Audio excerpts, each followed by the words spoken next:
All right, everyone. Welcome back from lunch. I know we're rushing you a little. Those on that side, if you want, you can move this way. We're going to be here for the next hour, so if you want a closer look or if you want to be within better eyesight of our people, come on over. So we don't have a lot of time here, but the parts of these symposia that I love most, and I love all of it, it's just the happiest week of the year for me, is having scholars and the public really discuss things. You know, it's not just a presentation and then you get on an airplane and leave. It's this sort of, scholars don't always agree. Sometimes they disagree powerfully. But we like to keep it civil, of course. But Roosevelt wouldn't necessarily. He had a certain way of intellectual bullying when he needed it. But I want to just start by saying thank you to our three presenters. Rick, you're going to be speaking again here after the next break. And I know that Jeffrey Warrow's talk touched a fair amount on the Great War, World War I, and you probably are going to address that in a slightly different way. I don't know that we necessarily need to get too far into that at the moment, but let me just review a few of the areas of legacy. We can't possibly cover everything that we'd like to cover, but I just was jotting them down again. Family, the legacy of Roosevelt's family. He said, "I promise you no family has ever enjoyed living in the White House as much as we Roosevelts have done." And he regarded himself as the first real family since the Lincolns. His impact on the presidency, enormous impact on the way we think about the presidency. His constitutional legacy. He was a broad constructionist, to put it lightly, and a Hamiltonian. And the idea of strict construction just seemed to him to be a sort of insanity. America's place in the world. Roosevelt felt that it was time for us to take our proper place in the world, either at or near the top, and that the time was coming when the United States would be the major nation of the world, the hegemon. And he saw that as good, even though much of the country wasn't particularly ready for that. His impact on the economy and industrial relations, the balance of labor and capital, distributive justice, the 1% and the many. His legacy about immigration and the identity of Americans, his long discussions of hyphenated Americans. And we heard this morning the tens of millions of people who were coming here who were not Anglo-Saxons and hadn't, many of them didn't know English, and they were raw recent immigrants and causing a lot of social disruption and a lot of anxiety in some quarters. His impact and legacy on language and literature. He wrote 35 or more books, thousands of articles. He coined words for our language. He engaged in spelling reform. He's a major man of letters, in addition to being all else that he was. The idea of the American West, the idea of the Western frontier. He and Frederick Jackson Turner and Remington and others were, in a sense, laying the groundwork of a Western mythology that has been amazingly tenacious. His impact and legacy in conservation, which we've talked about many times, but you see some of the images around the room. Devil's Tower, the first of his 18 national monuments. Crater Lake, one of the 5 national parks that was authorized during Roosevelt's administration, doubling the number from 5 to 10. Petrified Forest in Arizona, which he made a national monument. It later graduated to national park status. And out in the hall, Crater Lake, one of his 2 national wildlife refuges here in North Dakota, 2 of his 51. He invented national wildlife refuges by executive order in 1903. Chase Lake is the one that we picture here. It's the largest white pelican nesting zone in the world. And Roosevelt never saw it, but he designated it by executive order. And by the way, North Dakota has the most national wildlife refuges of any state at 63. Not the most acreage, that's Alaska, but the most number. And Ding Darling has a wildlife refuge named after him here, Lake Darling in North Dakota. So that was a close connection of Roosevelt's that led to that. I think I mentioned religion. This doesn't cover everything, but I wanted to start by just saying this, that impact is not the same as legacy, and legacy is not the same as impact. So measuring his impact on the post-Rooseveltian America is a hard thing to do. It's fun to try. But legacy is a little bit easier because we know he has a legacy of writing. That's measurable. We know he has a legacy of pronouncements. We know that he has a legacy of the refurbishing of the White House, Sagamore Hill. Those are things that you can get your hands on. But impact is a much more elusive concept. So just to lay the groundwork there and pick it up wherever you want. Michael, you start, and we'll just see what happens. And we'll get you involved as soon as we can. Is this on? Yeah. I don't know where to start there, other than to say that's not a comprehensive list, but you probably couldn't make a comprehensive list if you wanted to. And it's interesting at the lunch when the religion was mentioned, he had a strong faith, Christian faith, and he kept a Bible with him often. That's a side of Roosevelt you don't often hear about. And the family man is probably an understudied one as well. And I'm editing a book now, reminiscences of TR's contemporaries, and one of them is his son's Kermit. His best friend is a guy called Barclay Farr, who grew up in New Jersey and hung out with Kermit a lot. But they also got into some really troublesome activities, setting fireworks off at neighbors' houses, blowing up part of the house as a result. They raided the White House pantry on a bank holiday weekend, which means that they couldn't get food in for the guests that were coming for Labor Day or Memorial Day, I forget which one it was. They got up to some pretty troublesome activities, but Roosevelt never yelled at them. He gave them trouble for it to a certain extent, but he didn't yell at his kids. He was very tender with them. And he's also, he was a tender policymaker when it came to family and children. He started the White House Conference on Children, which has since become a major conference to look at the health, welfare, and care given to children in America.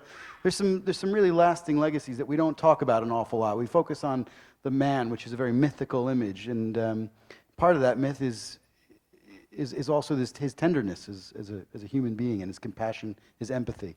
I mean, just to follow up for 1 second, Michael, wouldn't you say that the Roosevelt family in the White House creates the benchmark for all subsequent ways we think about families in the White House, that they rambunctious, active, photogenic, in the news. He was not afraid to trot them out a little bit. Edith was more wanting to protect them, but now we think of families in the White House. We don't really think, say, and I mean no disrespect, but of the Trump family in quite the same way, or the Obama family in quite the same way. So Edith and Theodore Roosevelt were like you and Sharon, I think. Edith was keeping everyone to time and task, and TR was letting the kids walk into the Oval Office and disrupt important cabinet meetings to just have a chat about whatever. It's a really interesting family dynamic. Edith is the taskmaster, no question about it. The enforcer. The enforcer, and she's stern, not mean or unkind, but she's stern. And TR is he never keeps the time and gets into trouble with the boys. In fact, that's what Barclay Farr says in his remembrance of Roosevelt is that he just felt like he was another one of the boys, like he was a 10-year-old kid just messing around with his kids and his family. Now, there's other dynamics in there too. Alice Roosevelt was a complicated relationship. Her mother was not Edith Roosevelt, although she called her mother, and they acted very much like a family. So there are some complicated dynamics in there as well. But on the whole, yeah, I think you're right. They do sort of set the trend for this rambunctious, lively, and entertaining family in the White House. Yeah. Rick, you pick it up anywhere you want. No, is this on? Can you hear? Yes, now, Ken. All right. Hello, operator. Yeah, about the children, just sticking on that, and the family. Try this one. All right. All right, thanks. We all know the story. Yeah. How'd you do it? Put it to my mouth. Sorry? Oh, yeah, how about that? Talk directly into the microphone. Who's the wise guy here? We all know that Roosevelt said, I can do one of two things, run the country or control Alice and all like that. But the story goes he was so tender with even his sons that when they said goodnight, they not only kissed, but kissed on the lips, which is an odd thing, especially for a macho man and sons he drove. He could drive them hard, too. Theodore was sent home from Groton almost having a nervous breakdown because he was driven, he thought, by his father over the limit. But both the Roosevelts kept their children so protected, and he had a great relationship with the press. So he let them know it was hands off, except for certain postcards, an occasional newspaper photo. We saw the White House police, and Quentin was it there. That was great. That was not every day of every 7.5 years, so they managed that. And there's this both speaks to Quentin's native intelligence and also how the Roosevelts were as parents. But a reporter once cornered Quentin somewhere on the grounds of the White House or something to get a tidbit about what was going on. And the youngest boy, Quentin, said, I see the president occasionally, but I know very little about his personal life. Isn't that wonderful? He would have made a great president himself. I think he would have made a great president himself. But on the larger question, and you asked about legacy versus impact, and it's my opinion, and I only realized this as it flowed out when I was writing Bully, that I think somewhere between legacy and impact, I think it's arguable that Theodore Roosevelt is the only one of our presidents about whom the first line of the obituary or the first paragraph of his biography would not necessarily list being president as his main contribution as a person, as an American, as a human being. He had so many other activities and accomplishments, not to put down the presidency and all we talked about, all the balls he started rolling, but I think in a way that's his impact and legacy, the fact that he was omnivorous, curious, intelligent, bold, and a polymath. Everything he saw, he wanted to master and did, and that inspired me as a kid. I've been asked a lot since yesterday, why did you like Roosevelt? What attracted you as a kid? And even though I was young, I realized in the history books that this man had integrity, and he had honesty, and he had strength.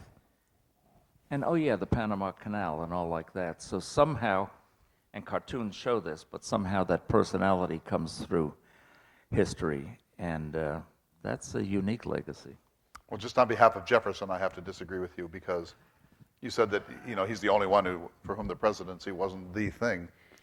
Jefferson said Declaration of Independence, Virginia Statute of Religious Liberty, and the University of Virginia. Didn't even mention the presidency as one of his achievements. So neither did Roosevelt. Right.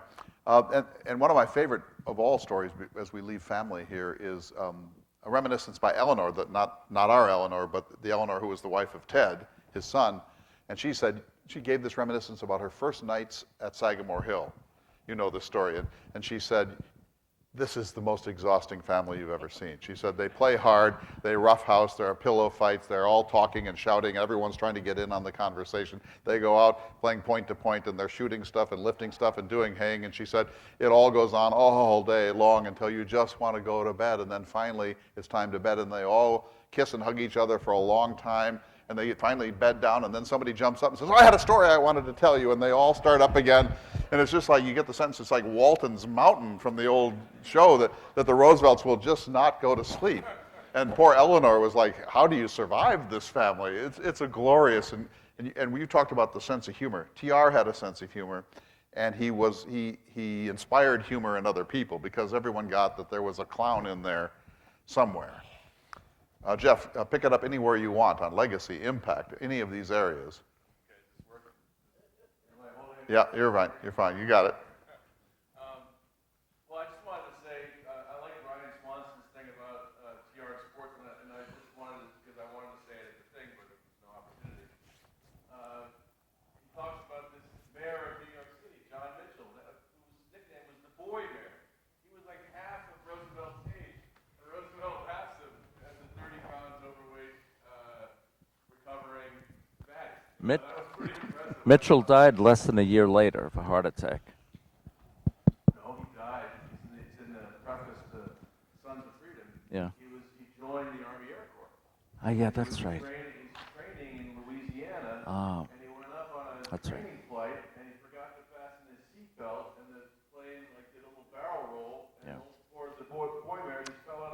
exactly. And went 300 feet to his death in a marsh or a bayou. You know, Linda Ronstadt would sing about that later. Blue bayou. But The American century was more than our foreign policy and international relations. Talk a little bit more about Roosevelt's contribution to the American century. well, let me just speak to the impact. What I think is his impact, just as I thought about it when I was preparing the talk, is a bunch of things. First, the international relations aspect is that, as I said in the talk, Americans had come to regard themselves as unfit to have an empire because of our peculiar democratic tradition, born in revolt against the British Empire. What right did we have to acquire overseas possessions? And, he's the guy who really breaks that mold, who really says we live in a new world with new rule sets, and if America is going to grow, if it's going to survive and prosper against these encircling great powers who have no such inhibitions, we need to throw these things overboard. And of course, one man can't do this alone. He had to have fellow travelers working with him, people like Admiral Mahan. I mean, there's a great story about, when Mahan published his Influence of Sea Power Upon History in 1890, which becomes the great propaganda piece for building a fleet, a high seas fleet that will rival the British Navy, the German Navy. The Navy, in their infinite wisdom, decide they're going to send Mahan, who can't even sail, to sea. He's really a desk admiral, a brilliant mind, and he needs to stay at the War College and keep writing. And the quotes from Roosevelt about the Navy's decision to send Mahan to sea, he's like, what the hell is wrong with the Navy? And he just talks about the stupidity of the brass and everything else. So he has people like Mahan, he has people like Henry Cabot Lodge, he has other people that are pushing for this expansion along with him. But as we've all discussed, he's the guy who provides the impulse. I mean, just this ceaseless energy, this pounding energy. And he won't let people alone. And everybody that comes into contact with him, whether they're foreign people or Americans, they all talk about his boundless energy. And he won't let something go. If it's something that he thinks needs doing, he just keeps pushing, pushing, pushing. So he doesn't single-handedly do it, but he's a powerful force in making Americans, drop this pose that we're too good for empire. And remember, there's a lot of opposition to it. People like Mark Twain. Mark Twain is, hotly opposed to U.S. empire. Talks about how Americans can't play the European game. We're different. We're just constitutionally different. And then, of course, the Democratic Party strongly opposed, and then big elements in the Republican Party as well. So he has his work cut out for him. And I just think he shows a real strategic grasp. And, in his second inaugural address, Woodrow Wilson talks about, because you're preparing to take us into this First World War, and he talks about we have to leave behind, I forget the exact, it's in the book, but he uses the word provincial, our provincial mindset. America has always been a provincial power. And we can no longer be a provincial power. We now have to step into the front rank of nations, and we have to intervene in world affairs. And this is something that Roosevelt grasped long before for all those economic and strategic reasons that I mentioned, I enumerate in the talk, all those statistics about GDP, about population, about national power. And he senses this, and he wants it. I mean, the shame and the anger he feels when we don't take Hawaii in the 1880s during the Benjamin Harrison administration. He's just incensed because he's sure that we're leaving this on the table and somebody else is going to come and pluck it. So he really this business of the U.S. as a global power. As the U.S. Navy says, don't piss us off. We can be there. We can be anywhere in the world in 24 hours. That idea of a expeditionary America that is present everywhere as sort of a system administrator for the world. That's Roosevelt's impact. That's his legacy too. And then just another thing on the politics of it. It's a truism now that whether you listen to Democratic debates or you look at the Republican Party, you know, the factions that are on the left and the right, the hardcore Trump people and the hardcore progressives, they're a very small number. Most of America is in the center. You look at the polling data for things like, you know, universal background checks. I mean, it's just like 90%. Most Americans are very reasonable people, very centrist people, and Roosevelt knows this. And I think, you know, Roosevelt would be appalled at the state of our politics, as he was appalled by the state of his own politics. And that's why I think he was so active in this progressive agenda. And he was so determined to make sure that the Republican Party represented the progressive agenda, that it didn't slip back into this kind of cozy relationship with big business. And why he was so jealous in a way of Woodrow Wilson for stealing his thunder in a way. But that's another big piece of Roosevelt, the way he grasped that America is driven by this vital center, and he tailors policies to this reasonable vital center.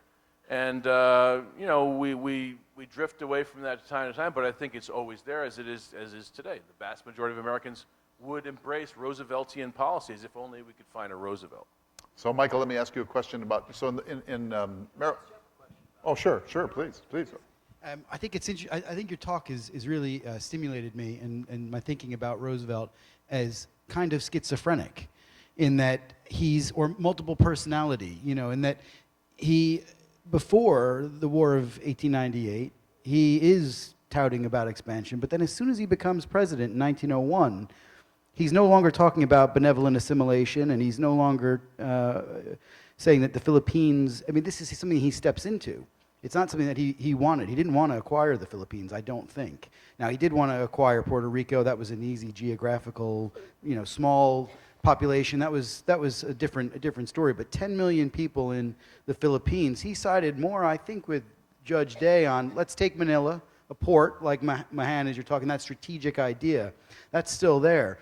But I wonder what you think about this multiple personality Roosevelt, the one where he's not in power, and he is a jingo, and he is touting expansion, and then the Roosevelt that is president, who strategically looks very different. I mean, the United States technically shrinks when Roosevelt's president. It loses territory. And in terms of power, that speak softly becomes more prominent than the big stick, nearly. I mean, that's my take on it. I just wondered what you thought. Well, I mean, I think that I agree. I think he doesn't give a lot of thought to the problems of assimilation. I mean, he does reference it, and he talks about the difficulty. I mentioned during the talk how he sees the great weakness of the British Empire, that is trying to federate all these different peoples without a sort of common core, and he sees the same problem arising in societies like the Philippines. So he sees this problem, but he's in his haste to grab this territory, because if he worries that, you know, Spain's going to lose these colonies, and Germany will step in, or Japan will step in, or Britain will step in. And, you know, he sees what's happened in China, where China has been carved up by the great powers, and sees the same thing playing out in the Philippines. So I think for him, the first step is to establish us there. Then we can worry about the rest later. Same with Hawaii. Like, you know, the quote where he says, I didn't create them, they're there, we got to take them, or somebody else will take them. Very pragmatic view of it. And again, I think it's really presentist, as they say in the academy, to not to say that you're being, but to say, you know, people so often do today, they'll be like, oh, they'll wring their hands over, he didn't give ample regard for this or the rights of the Filipinos or that, but nobody did at the time. Nobody did at the time, and this was something that he had an idea, a very paternalistic idea. We will raise them up, you know, the same way all the empires claim to do. But he was probably a little bit better intentioned than others. But he didn't spare too much thought about it, but nobody did. He was chiefly concerned with the balance of power, and chiefly securing the best possible strategic configuration for the United States. Rick. Yeah, the problem that a lot of people seem to have with Roosevelt and assimilation, from my point of view, is not that he resented newcomers or recent immigrants, or we know he was an Anglo-Saxon champion, but the greatest decade of immigration in the U.S. was 1900 to 1910. And if he was so much against immigration, he would have lifted some sort of finger to stop that, and he didn't. He was against the hyphenation because he wanted people to be Americans, not necessarily because they were the scum of the earth and could pretend not to be. That's my view. It's a little nobler than history has turned it to, but I think if there's a schizophrenia aspect, it's not so much with him through the years, through his life, but the American public. And here's what I mean from my point of view. In 1920, it was pretty much assured and assumed that he would be president again if he wanted to. But James put out the light, so that didn't happen. But he would have been president again, it seems. I don't believe that the same Theodore Roosevelt could be elected to almost anything today. The same policies, his writings, and all like that, but he was so distinctive as a person. All the things we're holding up as positive virtues, his eccentricities and everything. He would be savaged on Saturday Night Live. He'd be on Saturday Night Live. He'd get himself right in there. Well, he might, but he just wouldn't be viewed the same way. Now, part of it was the times. I mean, this photograph, we talk, every president before Roosevelt had to be formally attired and all like that. He loved the shiny top hats and everything and the swallowtail coats. But he was very comfortable being, and by the way, you said that photograph was homage to North Dakota or something. It was taken in a studio in Lower Broadway in New York with phony grass and a backdrop. So that's included in the price of admission. But I really wonder how he would be perceived and appreciated by the public today. We'll never know, but it's not a slam dunk that he would be as revered as, you know, have record-making victories in his campaigns. Well, I mean, that raises a larger question. You know, one view is political genius will find a way, that if he were alive today, he'd figure it out. He'd figure out how to do it. Another is that, you know, tastes change and so on. Just one quick thing, I want to turn to the audience here, but about kind of the possibility of schizophrenia or manic depressiveness.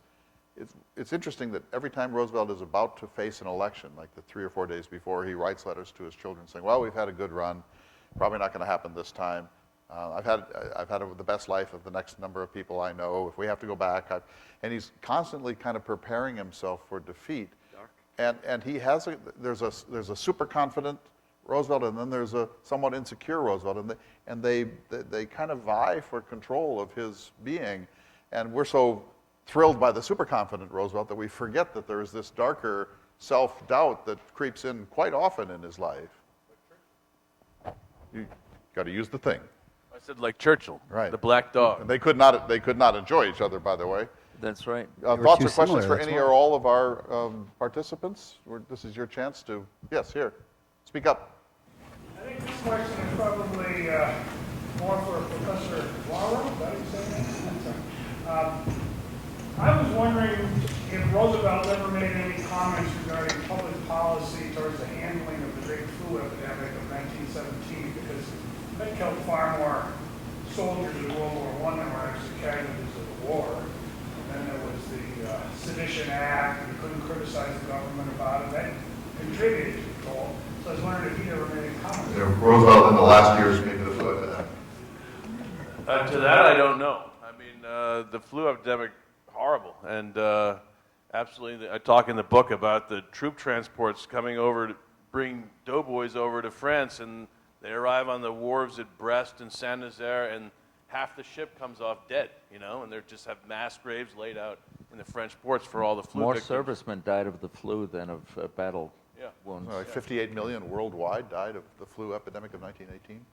But as for what Roosevelt, I never came across anything. He's running out of energy by this time, for one thing. You know, this is getting really late in the game for Roosevelt. In his last couple of years, you know, Corinne later said that the River of Doubt adventure took 10 years off of his life, and he was a sick man for much of the time in those last 3 or 4 years. I heard he made an appearance, a speech at an airfield outside St. Louis, and someone asked him how he got there, and he said, flu.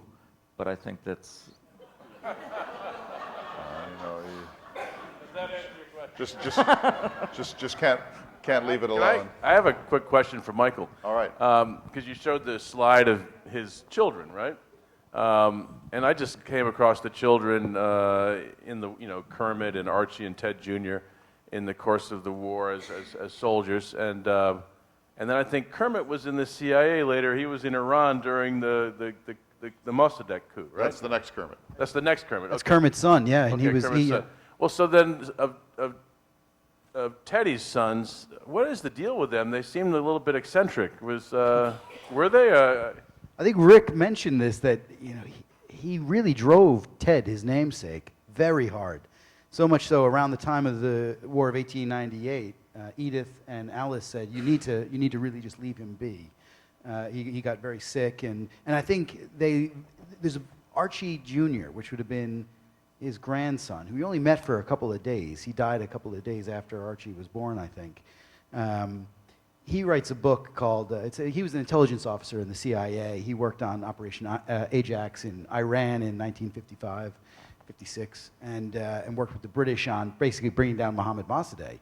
And anyway, They're great. In one of my books, because he's in that, and here's one of the greatest quotes. He goes, "The stress was so bad that even the cigarettes and the vodka limes tasted awful." That was Kermit. Oh, that's brilliant. Archie, his cousin and close confidant, both of them were in the CIA, said that Theodore Roosevelt, gave them a model by which to live and relates the American century through their lineage. That the American century, which is why I think it's great that you titled your talk American Century, because most of us think of Henry Luce when we think of American century, but it's Roosevelt, and the connections between TR and the next generations are really clear and apparent through his lineage, but also through other political figures like Henry Stimson or Frank Knox that would have been in the war cabinet, Franklin Roosevelt's war cabinet. He drove his family very hard, though, too. Those boys were really, and I think his great regret with Quentin dying was that he drove him into the war. He drove his whole family into the war, and Quentin, his youngest son, then expires in the war. And no offense to the Roosevelt family, but we don't have to say that, so erase that from the tape. A lot of the problems in the Middle East are at the doorstep of Roosevelt descendants, grandsons. Overthrows, rewritten borders, and a lot of the resentments that happened during the end of colonialism and right after that were CIA machinations that were oftentimes architect plans by the Roosevelts. And Arthur Balfour, when he made his famous declaration about Palestine, when he was redrawing the map of the Middle East, he consulted Roosevelt. He visited Roosevelt in, I think it would have been 1917, in and around the time that I think the declaration comes the following year. He consulted TR. He visited Oyster Bay, and he talked to TR about the Middle East.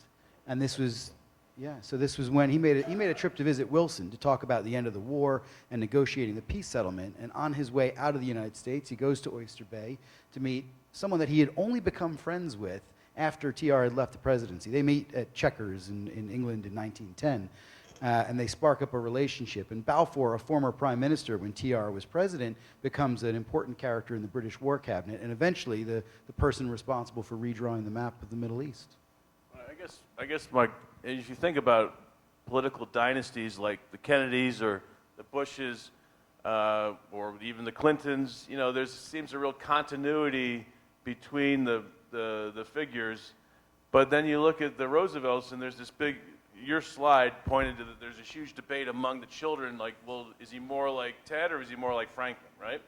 And so if you talk about a Roosevelt dynasty, well, what does it mean? I think they come to grips with that in World War II. I think that's why the American Century is such a fitting title for how the Roosevelts conceive world power and America's place in the world, is that Ted gives up the fight with FDR in 1944, I think, and then goes into the war. Alice is the only one that continues to fight for a different idea of TR. The sort of a peace overcomes the family, and they kind of agree that Franklin Roosevelt, in many ways, is a rightful heir and descendant of TR. I think there's a convergence of sorts there. And Clay, you mentioned earlier about, or it might have been at one of the sessions this morning, about this question of legacy and what would have happened. If he had never been born, yeah. Yeah, and I mean to touch on what if he had lived another 10 years, that's how I'll end my talk. But Alice, we were talking about the America First Committee. Well, talk about the League of Nations. Henry Cabot Lodge, Roosevelt's blood brother, was a mild reservationist. Alice Roosevelt Longworth was a rejectionist, and she would hold meetings in her DuPont Circle apartment in Washington with Bora and others, Hiram Johnson and other rejectionists. So she was, even if you want to put it this way, to the right of Lodge, and she sure was an American firster, and even Edith, the Shrinking Violet, spoke at America First rallies. So it's very interesting. We can't know, but can we guess from the action of his children and his associates in succeeding decades, the New Deal and the war, can we extrapolate where TR might have been on those subjects? That's an interesting legacy question. I'm sort of with Jeff on this. You think of John Adams and John Quincy Adams, a great deal of continuity in the way they saw the world and their political outlook. The Kennedys, at least by 1968, are America's liberals.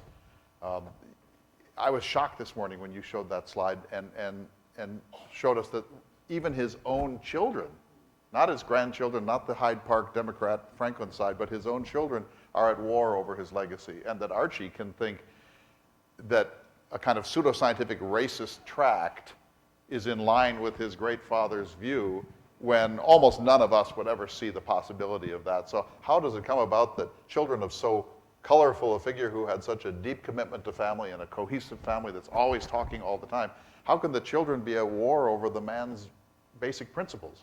They still are, and this probably shouldn't be recorded, but I still think you can look at the descendants of those strands of his family and see still big differences. And yet they still come together at events, and there are certain things that they don't, that Archie side, Archie, the one who was talking about Roosevelt legacy as a segregationist and a populist, his kids are still the most conservative part of the family. And Alice, her kids aren't, she doesn't have a big brood, so to speak. But Kermit's family, they're still the most progressive part of the family. They're the ones that got on best with the Hyde Park crowd. And the Theodore Roosevelt line, the Teds and the third and fourth and fifth and sixth, they're all conservationists. I mean, really strong passion for conservation still to this day. They invest their money in those sort of campaigns.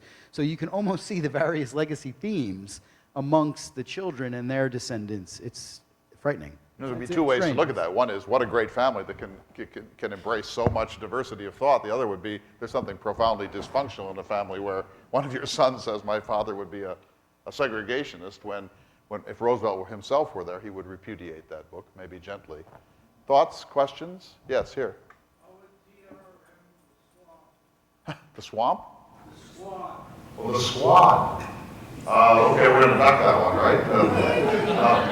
All right, so he called them the lunatic fringe. That was his name for anyone. Michael, explain the squad in case there are anyone. Oh, sorry. The squad is mainly the four Democratic congresswomen who are advocating for slightly more radical than the centrist Democrats, I guess.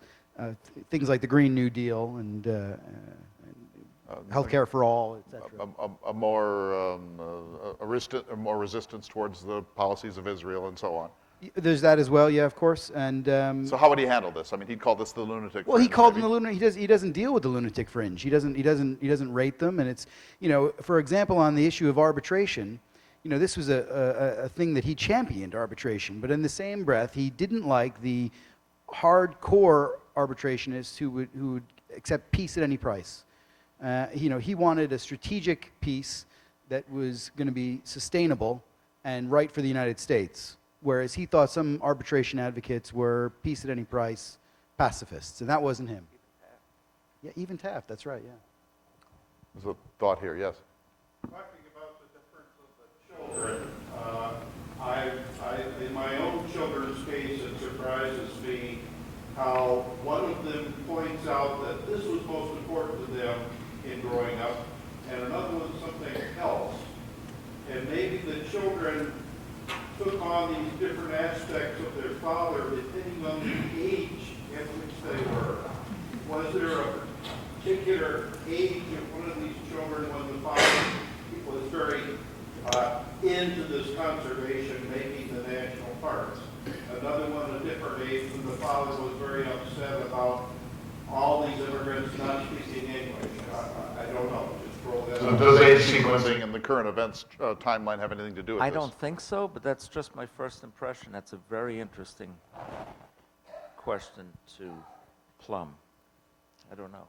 But it would be worth trying to track, of Yep, course, it'd be because very interesting, yeah. my daughter, for example, remembers 9/11, but her children won't. And so, what happened, where you were when you first come into consciousness, and the things that are obsessing your parents or your parents are focusing on, and Roosevelt was a many-minded person in his politics.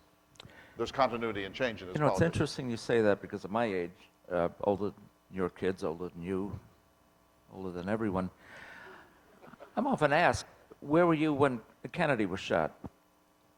I have an alibi for that. I was in high school French class, so I don't know why people keep asking, trying to pin me down where I was. But that's a very interesting question. It's really worth a lot of thought. It'd be fun to track that. I like that question. I want to ask Michael a question because of, before we run out of time here, in Merrill Peterson's book, The Jefferson Image in the American Mind, which is this brilliant pathfinding book, he tries to chart how Jefferson's reputation in the national memory shifted over time, decade by decade. And we know there were vicissitudes where Jefferson was riding high and periods where he was associated with Calhoun and nullification and so on. It's a brilliant book. Is there any way to chart Roosevelt's reputation sort of decade by decade or era by era since his death? Yeah, I think so. The 1920s are really, I suppose it's living memory then. People that were alive in the 1920s and thinking about Roosevelt were affected by him personally or, through his politics. So and like everything, I remember when Gerald Ford died, everyone said, oh, actually, he was a great president, wasn't he? And that seemed quite strange because in 1974, people thought pardoning Nixon was just about the worst crime in the world. So the further you get away from the death of a president, the further things are liable to change. In the 1920s, even people like William Jennings Bryan were saying, TR wasn't the worst. But in the 1930s, there's a book written by Henry Pringle, which turns everything on its head. He was a debunker, and he wrote a vicious biography, really, in many regards. Won the Pulitzer Prize. Won the Pulitzer Prize and was by far and away the best researched biography of its day. He had full access to all of the archival records up until 1909. No other researcher had that sort of access. Edith Roosevelt had closed the archives to serious historians. So Pringle comes along and writes a psychological portrait of a madman, really, of a man consumed by ego, and that shapes the impression of Roosevelt for at least 20 years.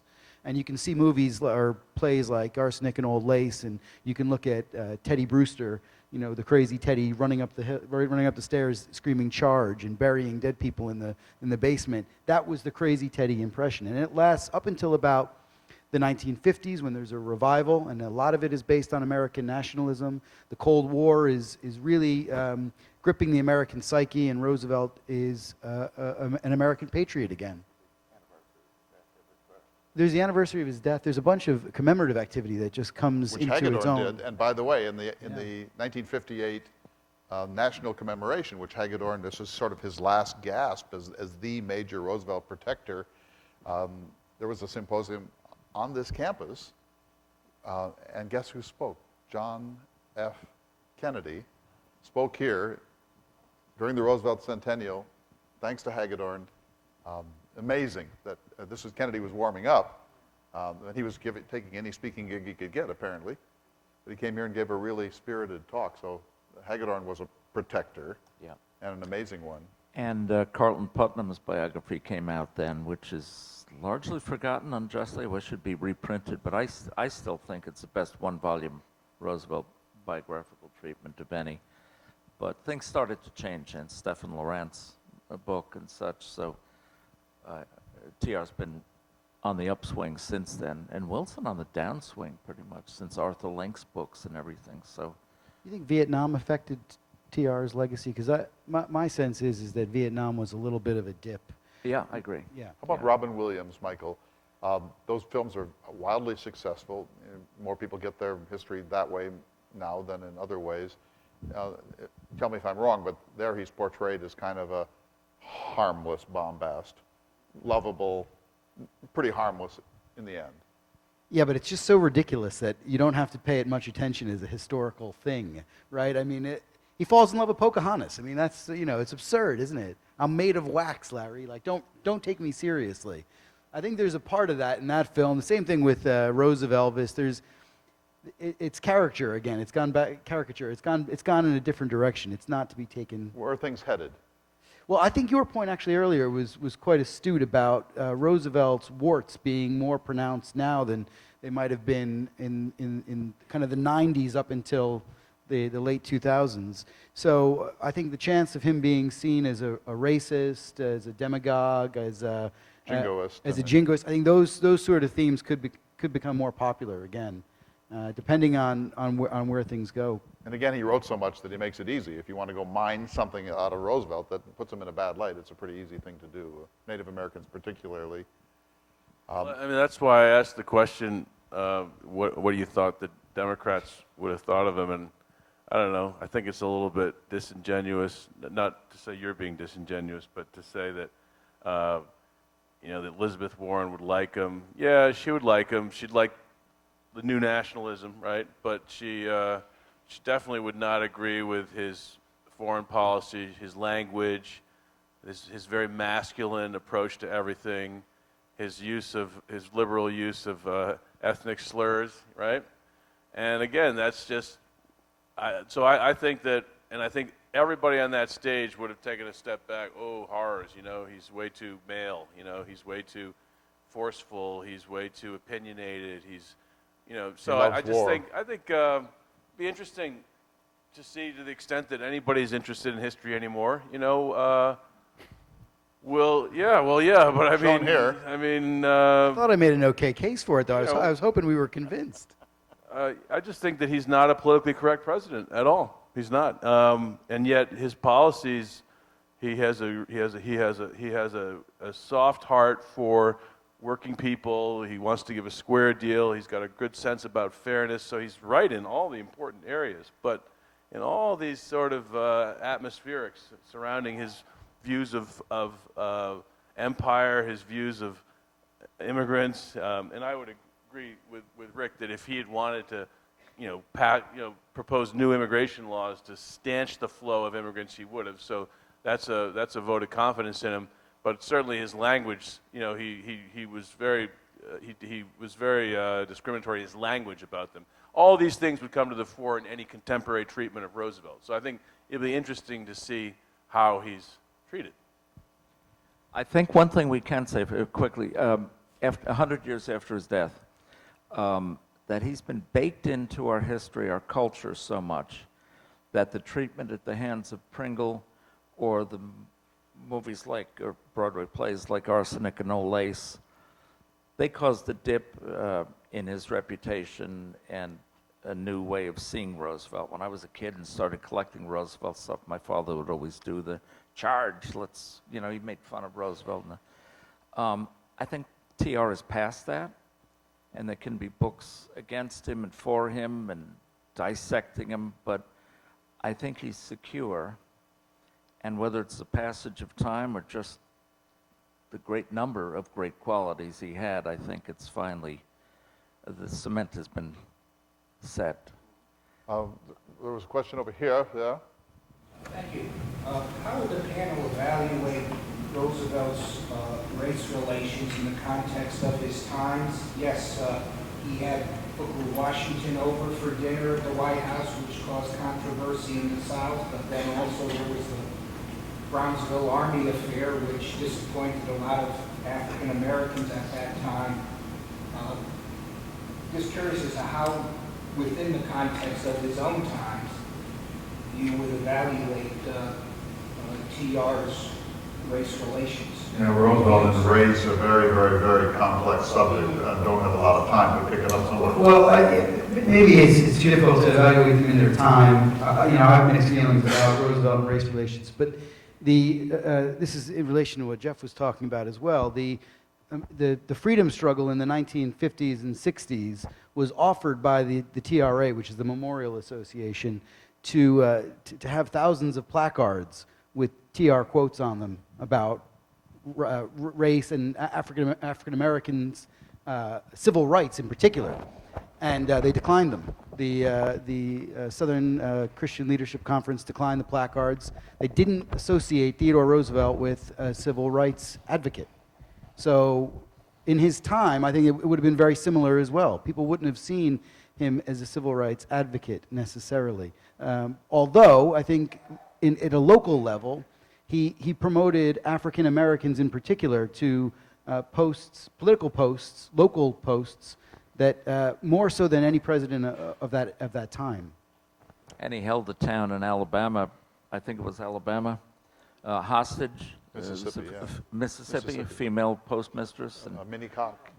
yeah, Minnie Cox. Black woman that was postmistress of this small town. The white folks in the area were really appalled by that, so Roosevelt closed the post office. Closed the post office. So go until get they your mail accepted somewhere it. else then if you So want. there are many stories like that, but something I've never seen discussed much, and I don't know who would agree or disagree, but the Brownsville incident is so often held up as the Exhibit A, in the fact that Roosevelt was, when all is said and done, Black soldiers a go on a racist. melee. Eventually, Roosevelt dishonorably discharges 140-some African-American soldiers. Right. And it was a controversy at the time. But I think if that had been an all-white regiment, it was Roosevelt's character to say, if no one's going to fess up, you're all out of here. I don't think it was a black issue. And I think that's Roosevelt's personality. I don't think it was his reaction to it. I don't think was racially motivated. That could be a long and interesting debate. It would. I asked Sharon for 5 minutes. She gave us 2, but that's a lot. So we'll take one last question. I saw one over here. Here. It's not really a question, it's just a comment. I think in terms of legacy, I think maybe the thing we should think about most is that he was a genuine hero. A hero. And we need a hero today. And even though the pendulum goes up and it goes down, we need a hero. So that comment has been made before in Time magazine. Edmund Morris, George Will, and Pete Axlam, they wrote about how we need a hero. And this was at the Watergate had happened, and Carter was president, and no one was happy with Carter at the time. And that's exactly what they wrote. We need a hero. And you know what happened? Edmund Morris and David McCullough wrote their biographies of Roosevelt in '79 as a direct result of Watergate. They both say that. And so we see a revision of Roosevelt based on the American psyche. That happens. So to close, we're going to close, and then we're going to take a short break, and then we're going to have our next session with Rick Marschall. And I know you have some thoughts about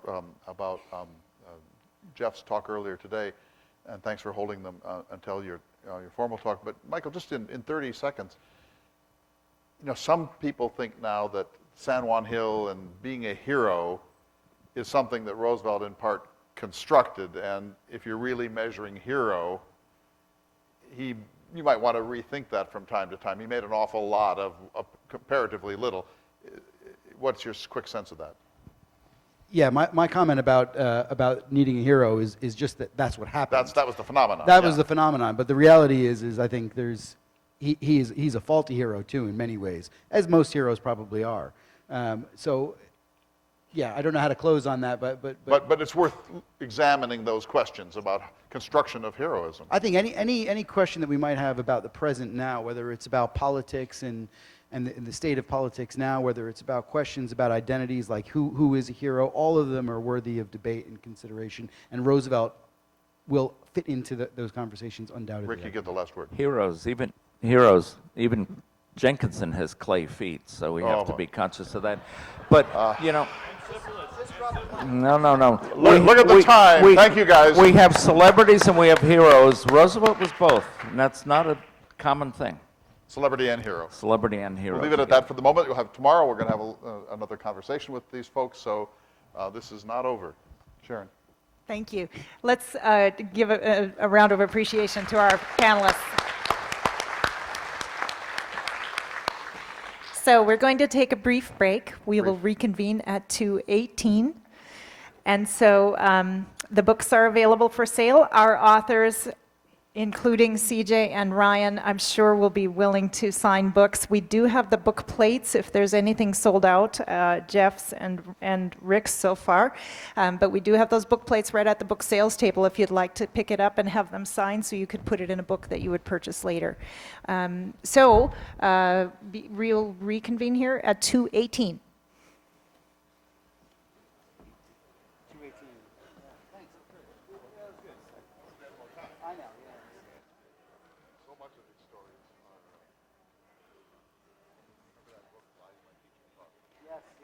Once we get into a narrative in American justice, nobody knows. We never let it go. So we don't know. I'm trying to think of the book, A Great Game, the Great Game. I think Hugh Wilford, that was his name, the guy who wrote it. It's a recent book, but he takes up Archie and Kermit quite a bit in the Middle East and the CIA's operations out there. Yeah. So Kermit, that Kermit was the son of... That's Kermit Jr. Yeah, so Kermit, TR's son, committed suicide in, I think, 46 or something. In Alaska during the war. In Alaska? Was it during the war? Okay. The Roosevelt leave bury where you die, so he's buried up there. Yeah. Quentin was buried in France, TR in Sagamore. Yeah. But it was actually his close relations with Franklin and Eleanor Roosevelt that got him posted where he wanted to be posted. One of the rare times that Franklin lifted a finger to help the police to Bay Roosevelt. Protecting the army from it, too. Also that. Kermit was out of control by now, and they were trying to put a safe place where he could do something constructive. But he let Archie serve as well. Deep alcoholic, womanizer, nervous. Depressant as well. Depression. Yeah. When his dad died, Kermit said the floor fell out on him, and he never really got over his father's death. All right, guys, thank you. Tomorrow we'll pick it up. I want to ask you about isolation. Right. That's right, He wanted yeah. to get in. TR was pushing him to get in faster. He was join the British Expeditionary Force. And he was, The U.S. Army. and he was in Baghdad. That's where he fought. That was where his. He was in Iraq. Yeah. So he was. Quite a that while, connection. Yeah. That's right. Yeah. First. What was his regiment? Oh, I don't remember. But it was considered to be the first mechanized attack because they used trucks in it or something along those lines. Anyway,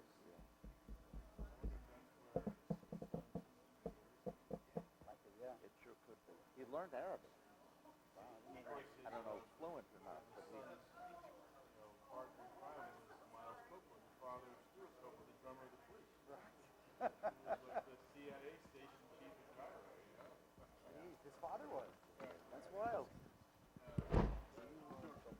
Laptop mic for yours, or do you want to use the podium mic?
Put that wherever you want. Okay, great.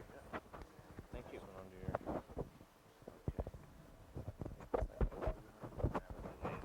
Okay.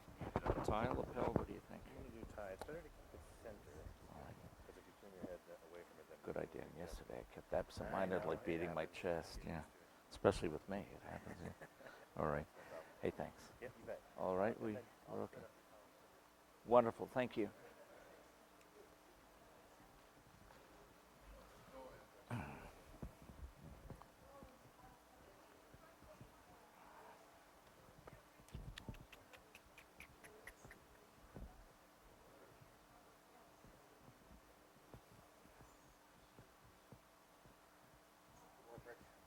Thanks. I was reading recently, it's interesting that conversation about what people think about him in the context. I was recently just thinking about that, and I came to the conclusion that the best way, from my perspective, is the NAACP had just been created. Yeah, that's when right. Roosevelt died, they wrote a tribute to him, and they said what they thought of him. Yeah. So one of the best ways to look at it is, what did the NAACP say In the time? day. Yep, exactly right. And because, Well, it's not what somebody who loved him said. It's not what Leonard Wood said. It's what people who were African-Americans, concerned. the whole Yeah. organization that's been What created. it was all about, yeah. I was warned that someone might come, I forget her name, but a local writer who's written some essays or op-eds Okay.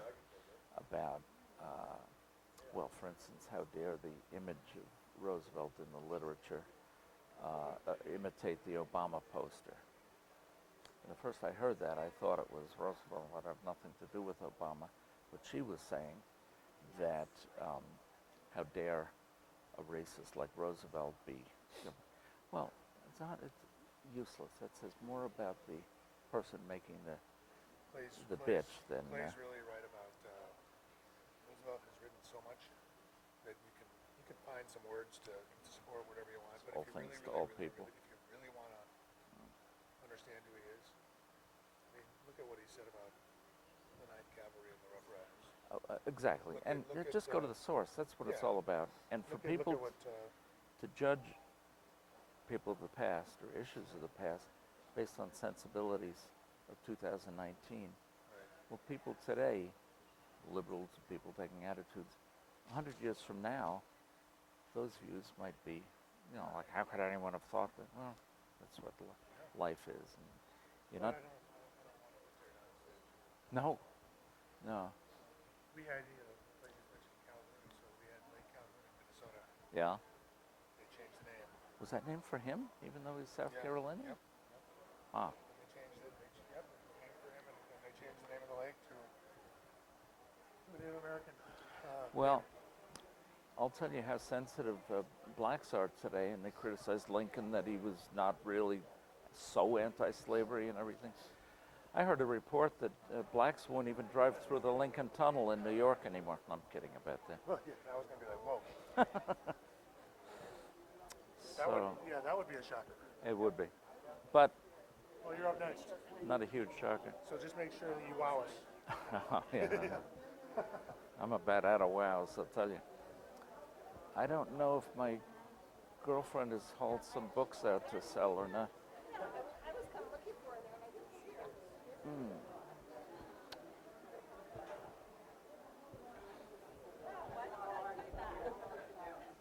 Hey, excuse me real quick. Mahan, I've never heard that. Were you looking at me? Yes, I was. Is that because it's German? Like I was It's trying Irish. to figure it? It's Irish. It's Irish, yeah. So, No, is most it 'cause he's- most people I've met have been Mayan that pronounce right, it that that's way, what but and yeah. I had friends that grew up with their last name was Mahan. There you go, yeah. Wow. And McMahon Yeah. and mayonnaise. Yeah, well, I'm looking forward to yours. Okay. There were a couple times Are I we on speaker? glanced. Oh my gosh, might be. Yeah. This has been the Melanie Vitato Hour. Tune My in next special week for. guest.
Did he die? Oh. Oh, great. Okay.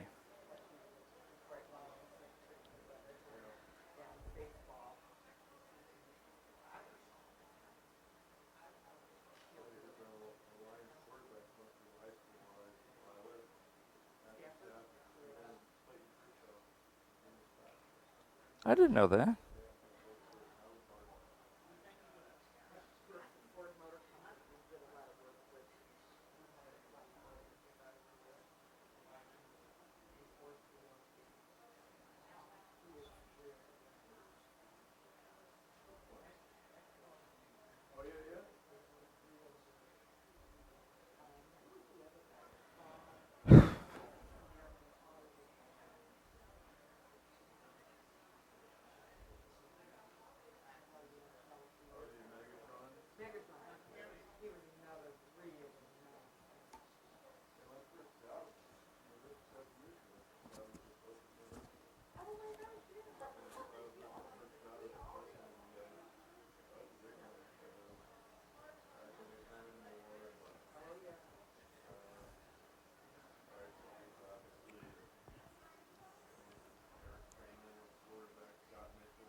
Yeah. Concussion. Yeah, Will Smith played him, yeah.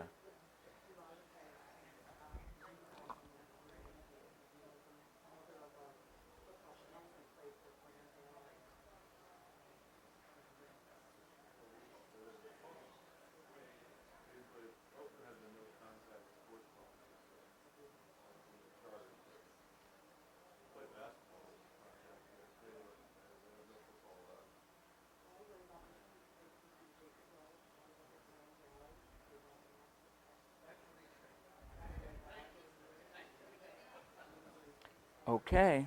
I'm trying to connect. Yeah, okay, great. Here we go.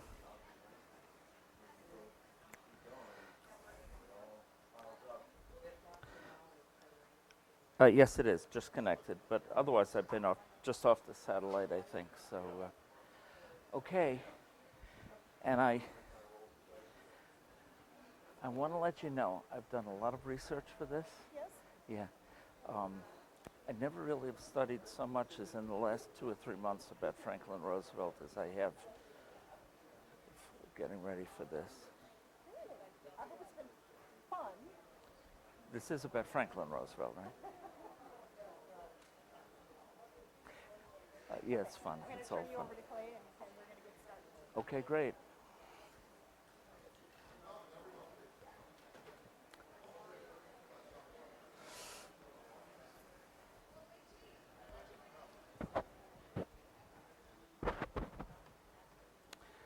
Say,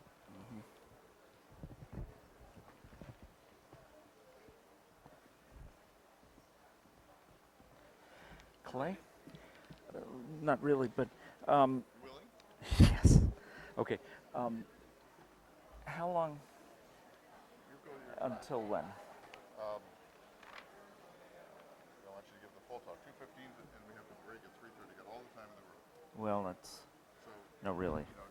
Or the speech fine. itself, and then 2:15, so we're only 7 minutes behind. So I'll get them so it goes from 2:15 to about 3. 3. So 45 minutes. 45 minutes. Sure it will. But as you know, I can go on and on. So. Well, all of us. Hello, everyone. Come on back. We're ready to begin. Sorry to rush you. Want to invite you to come tonight, of course. There's going to be a lovely entertainment tonight with some reminiscences about Roosevelt following his death in January 6, 1919. So we've gathered some poetry, some songs, some eulogies, some editorials, and maybe some surprises. So 7 o'clock here, come back. It's another way of looking at the immediate reaction after his death in New York, on Long Island, the immediate reaction of the world, really, to the life and the achievement of Theodore Roosevelt. So do come tonight. The weather's looking good. We don't know yet about the Badlands roads. We need a little wind, a little more BTUs, but I drove the roads 2 days ago and they were really sloppy down by Amadon. But they're well-built roads and they dry out pretty fast, so we'll see. But we're going on the Enchanted Highway drive no matter what, because that's pavement. And then we will tiptoe towards the Badlands and see what that looks like. And we'll be making some calls tonight to friends who have ranches down there, and they'll let us know whether it's a wise thing to go off pavement. But I think we'll be able to. So that Sharon will have announcements about that at the end of this time. I don't need to introduce Rick Marschall again because you know him. He's the leading expert in the United States on TR and cartoons. I want to ask you a quick question before you do your talk. And as you heard, I think we're announcing that he's now our cartoon archivist here at the Theodore Roosevelt Center, and our goal is nothing less than having high quality resolutions of every known TR cartoon. That won't be easy. We're already over 3,000, but we won't be satisfied until every cartoon that ever touched upon him, certainly during his lifetime and even in the 100 years since, is in our files on our website, searchable, with all of the kind of metadata that Rick Marschall knows more than anyone else. Just a quick question for you, Rick, before you start. Do we know approximately how many TR cartoons there are within his own kind of world, his lifetime and immediately afterwards? And how does it rank?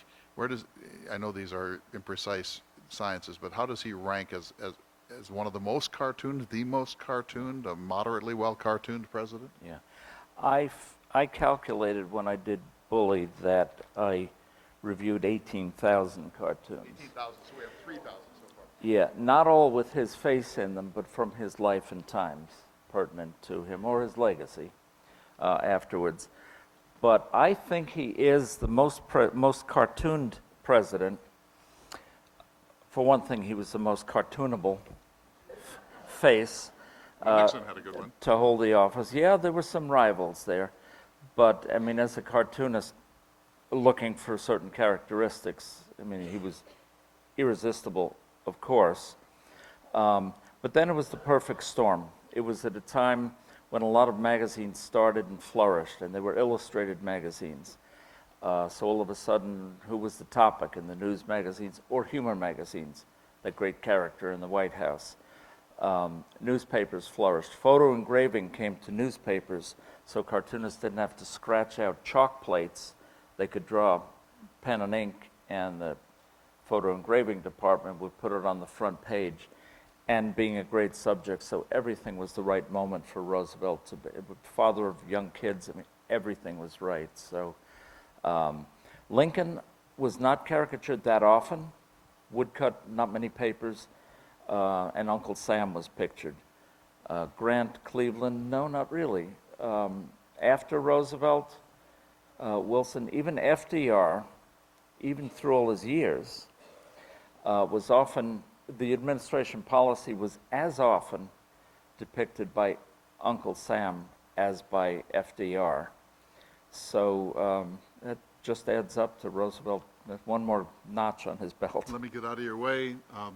Rick Marschall, Great Heart and the Great War. Please welcome our special guest. Yeah. Thank you. I had a flashback before when Clay invited people to, anyway, it happened to me once. I was at the podium and someone said, why don't you, if you want to see Rick better, come on, all move in front of the podium. And like everyone moved away. It was amazing.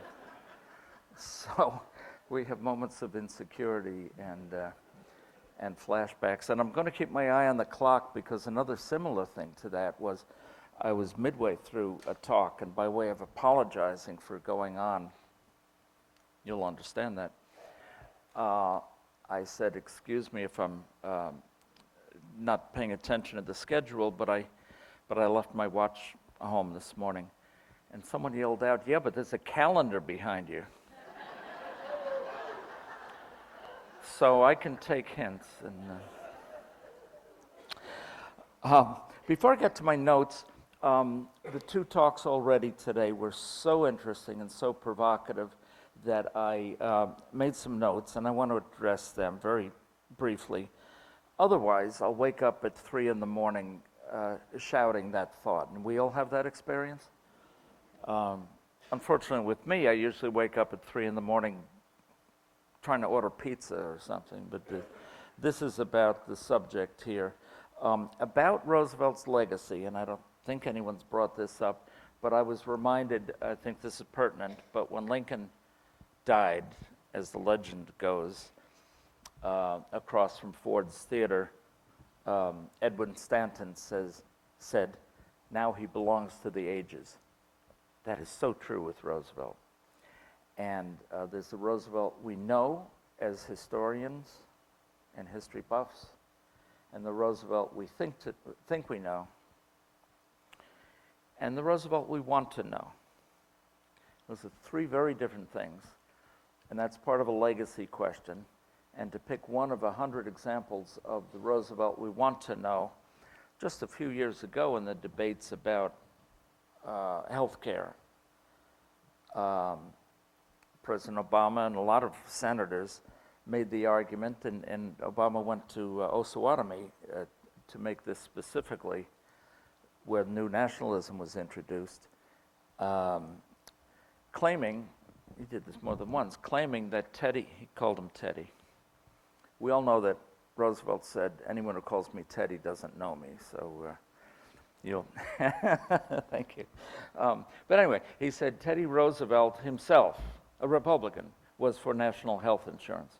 Well, he never advocated that in the New Nationalism speech, or speeches between then and the Progressive Party platform, or the speeches he made, Confession of Faith and social justice and the popular rule.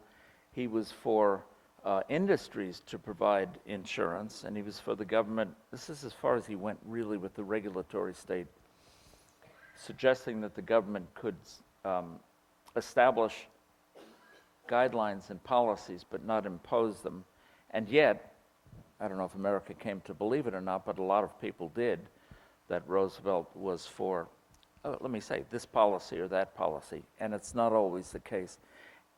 And it's why symposiums like this and institutions and programs like this are so important, because we can take away what we want, and a lot of people do that too easily.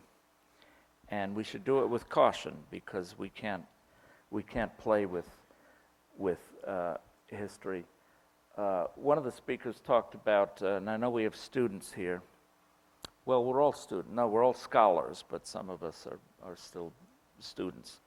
How do you make the distinction? It's how many tens of thousands of dollars a year your parents are sending to the school. But I've told students a lot through the years, and they ask me for advice on career and everything. And I have said things like, if you're a pre-med major, you'll go through life asking, where does it hurt? How can I make you better? And if you're a law major, you'll go through life saying, how can we find justice for you in this case? If you're a theology major, you go through life asking, how can I help you find God? How can we find God together? Now, if you're a history major, you go through life asking, would you like fries with that?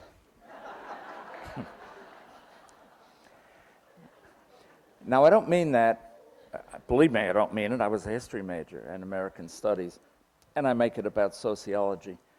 Usually make the joke about sociology. But the point is, and we know that's why we're all here, history is very important. And we have all the sayings that people know about those who do not learn from history are condemned to repeat it. That's one version. The one I know is those who do not learn from history are doomed to hear other people reminding them of it all the time.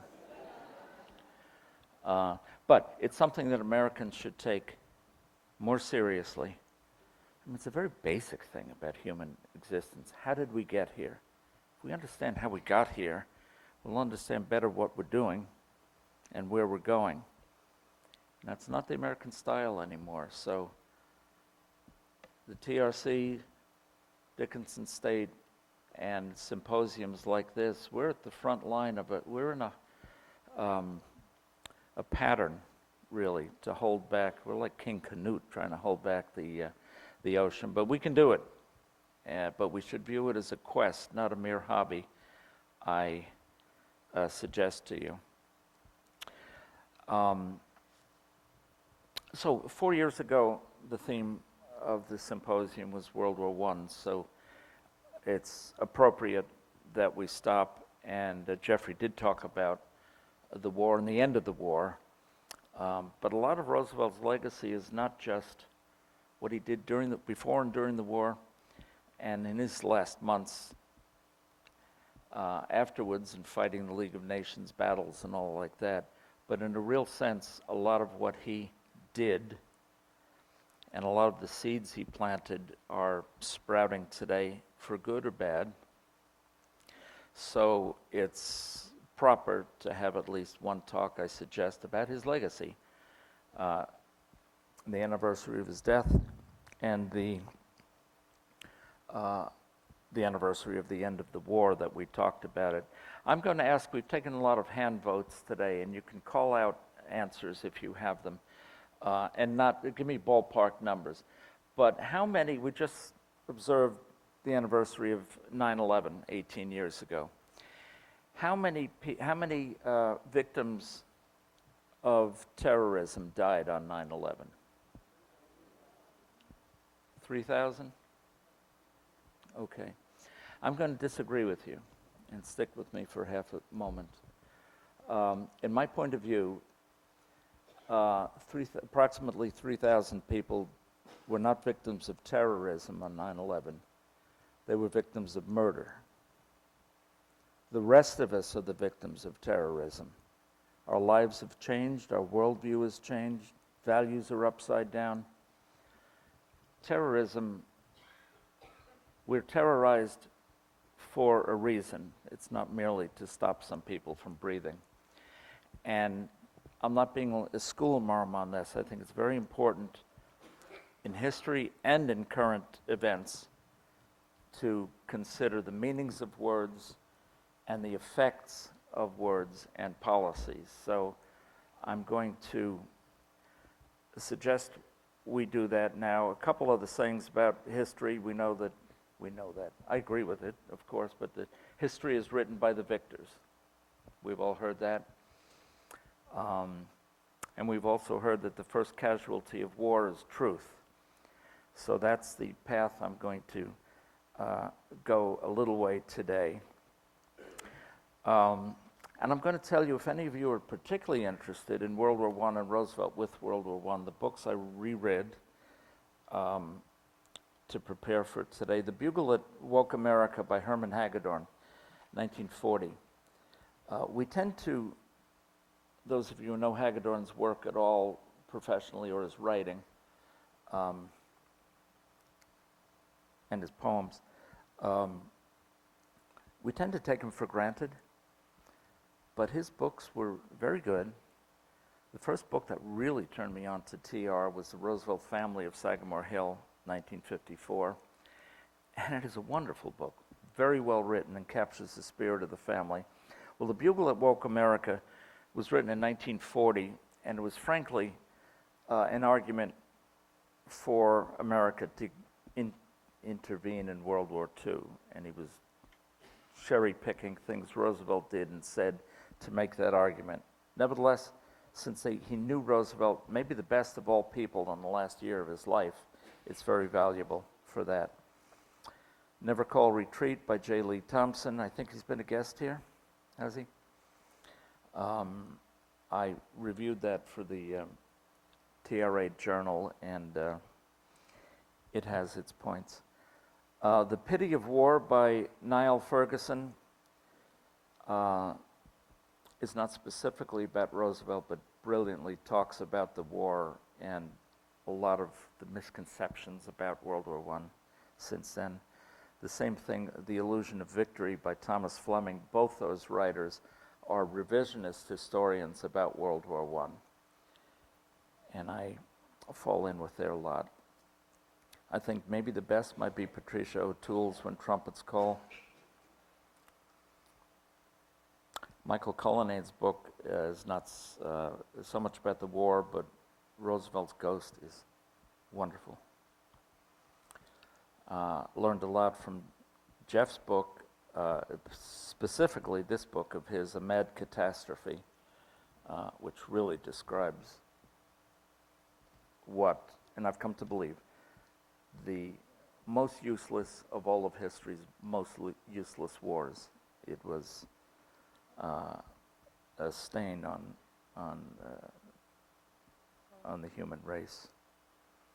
Of course, is Edmund Morris's third book of the trilogy, Colonel Roosevelt.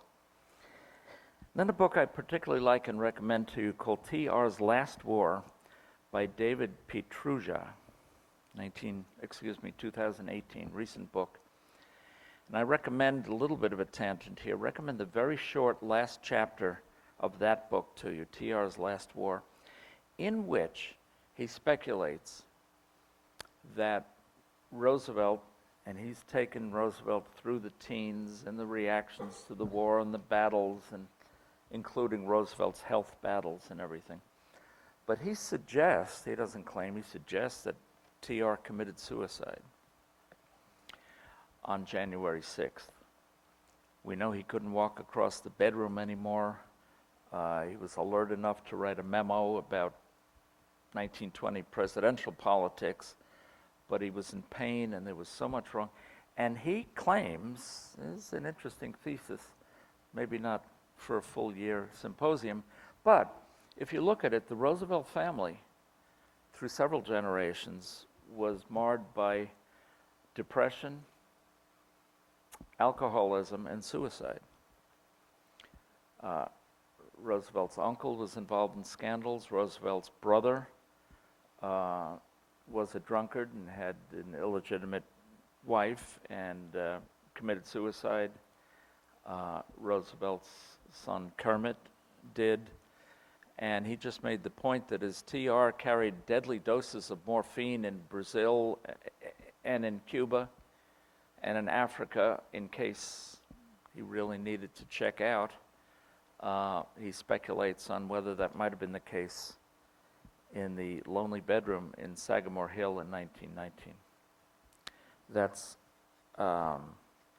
interesting. We can go from there. I'm going to give away, well, I have to give away, it's not a surprise, but as a reassessment of T.R.'s wartime years, I will tell you my family history briefly. I'm 100% German on both sides, going back. You see the spelling of my name, that's German. My grandfather, who came to America in 1900, in the teens, experienced in New York, in Queens, New York, experienced such anti-German prejudice that he anglicized his name. But he was a feisty guy who, nevertheless, my father told me, would sit on streetcars snapping loudly his copy of the Stadtzeitung, the German newspaper, and such as that. But there was intense German prejudice after the war, during the war, and I was privy to a lot of that, and my family was in a unique position. So a lot of that informed some of my views. It didn't make me pro-German. We've got to be agnostic about the issues of the war. I suggest 100 years later we should get over those issues. And someone referred earlier to the Belgian atrocities. There might have been Belgian atrocities, but it did come out afterwards that the stories of Germans bayoneting children for the fun of it in Belgium were nonsense. I mean, there was a lot of propaganda in the war. And whether that it did influence Roosevelt, whether it convinced him and he fell for it, or whether he wanted to use those propaganda arguments as a crutch, it dominated American media and American public opinion eventually. TR had averted the Great War several times. He saw it coming. In one of my books, I call him the Great Anticipator. He saw crises, and there were a lot of American problems that I think we would never think as American problems because he anticipated them and planned and headed them off at the pass. I think that was one of the geniuses of Roosevelt. And we can't know them. We can't speculate on whether something would have arisen as a big issue or not. But whether it was in fact, the Venezuela crisis, because the Germans were trying to collect debts forcibly, and that actually inaugurated the Roosevelt corollary, saying, okay, not only do you stay out of the Western Hemisphere, but we'll protect and become the collection agents with these countries. So that was Germany feeling frisky. The Algeciras conference, that wasn't Germany on the verge of invading Morocco, but they were demanding trade rights. Britain and France were denying Germany all rights of trade there. And Roosevelt, who could have said, you guys duke it out, he saw that as kindling of a potential wildfire. So there were times he did this, and Roosevelt was really a genius at whether it was an imperialist or not, or expansionist or not. He could see problems brewing and issues that could have grown that he just stepped in and took care of. Wasn't traditional for presidents to do it, and he did it.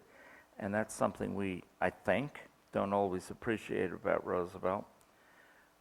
We can't always know, but we should be aware of their possibilities. I think Jeffrey makes this point brilliantly in his book, that war was inevitable. There were so many, all those cousins, the monarchs were all cousins to each other. They were all fighting over borders, country versus country, language versus language. Catholicism versus Orthodox versus Muslim, languages, of course. And at the time the war in 1914, the Guns of August, there had already been two land wars smaller, 1912 and 1913 in the Balkans, short duration. And then when that war broke out, as you'll know, it was within a month, the whole world, or at least all of Europe, was in flames. But it was not inevitable that we intervene. We didn't have to. Roosevelt's first comment on the daily declarations of war between these countries was, or Belgium, when the German army passed through Belgium, he said something to the effect of, when giants wrestle, it's inevitable that midgets get crushed, or something like that, but we get his point. He didn't keep that point long. But we did hear some points raised, or you read them in history books, that Wilson loved peace so much he thought we were above peace and there's no such thing as a bad peace.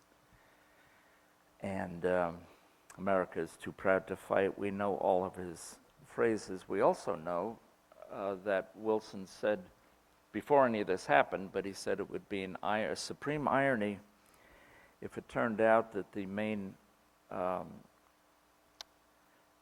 aspect of my administration would be foreign affairs, because he never cared about world history, about foreign affairs. I mean, he wrote books about America, series of books about American history, and he taught American constitutional law. And he probably could not have located half the countries in the world on a globe, and was almost proud of it. He just didn't want anything to do with it. But to say that we were not involved, I think is a half-truth, because right away under Taft and the first 2 years under Wilson, the military budgets decreased, maneuvers stopped, military maneuvers.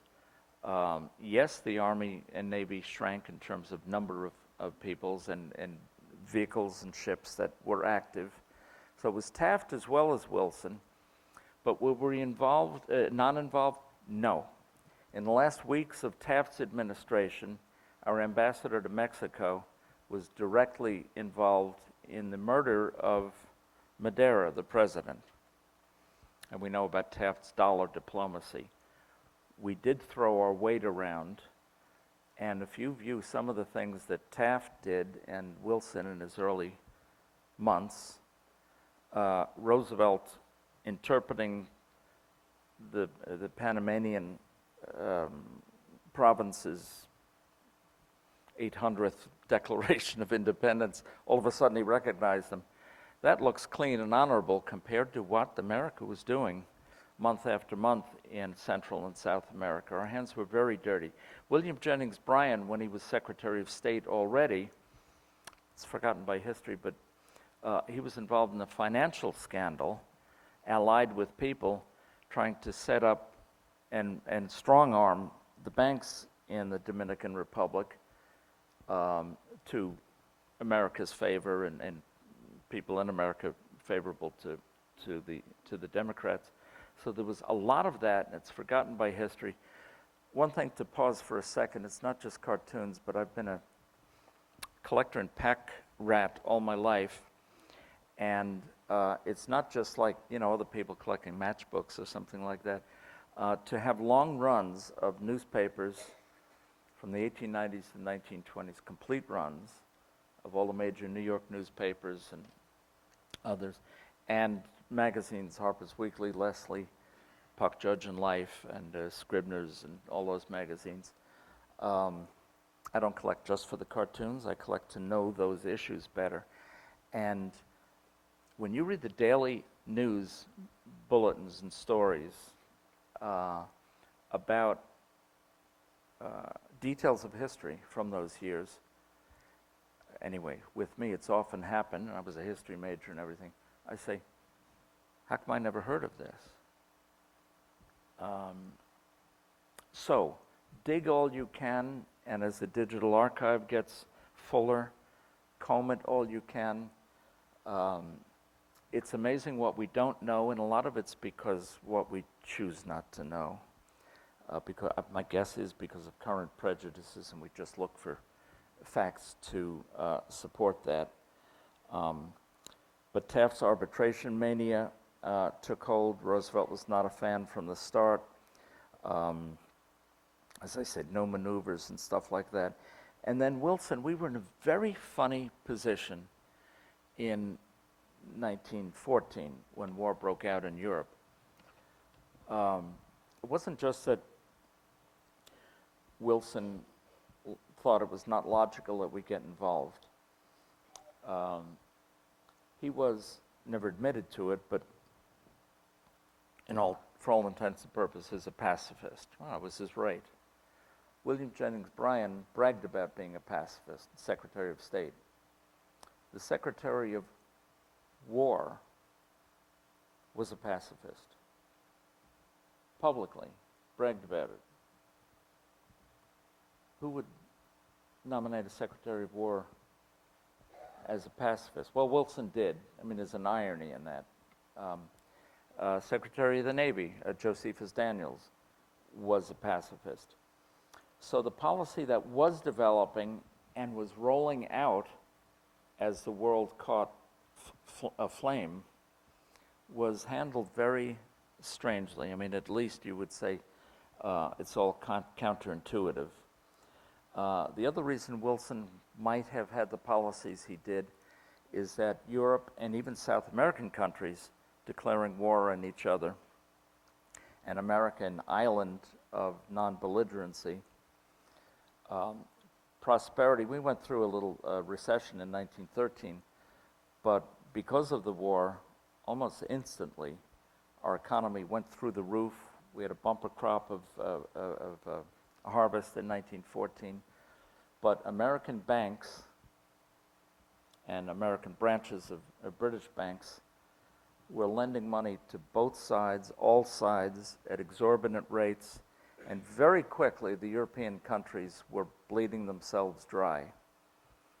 I don't know what kind of a poll it was, but after 5 weeks, there were articles that the majority, I don't know, this is what was written, the majority of French soldiers wished the war would end. 5 weeks.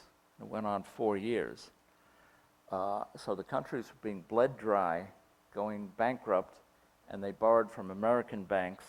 So we were making out like bandits, and that was one reason to stay neutral. That's a little bit of a backstory there. And they sort of ran the administration. Morgan, Rothschild, Kuhn-Loeb had enormous influence, and eventually Bernard Baruch, when the war started, had great role in the war policies.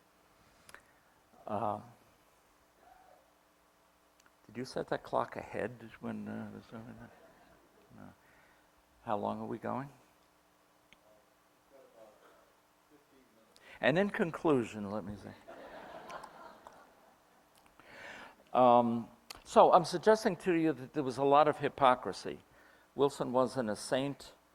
Was Roosevelt or not? Behind the scenes, Wilson massively favored England and France. Silent deals, assurances, like FDR was to do with Lend-Lease. We were, by law, neutrals, and yet we were sending ships and supplies and such as that. So that happened in World War I also. And Wilson would send these notes to Germany, and I think Clay read some of Roosevelt's reactions to the diplomatic notes, and Wilson would say, "We'll hold you in strict accountability," and such. What does that mean? It means nothing. It means another note was written. But something we should know is that America was being swayed bit by bit by British propaganda, because the Brits owned all the transatlantic cables. All the German ones were cut, so the news we got was either British or German news that snuck through was censored or changed.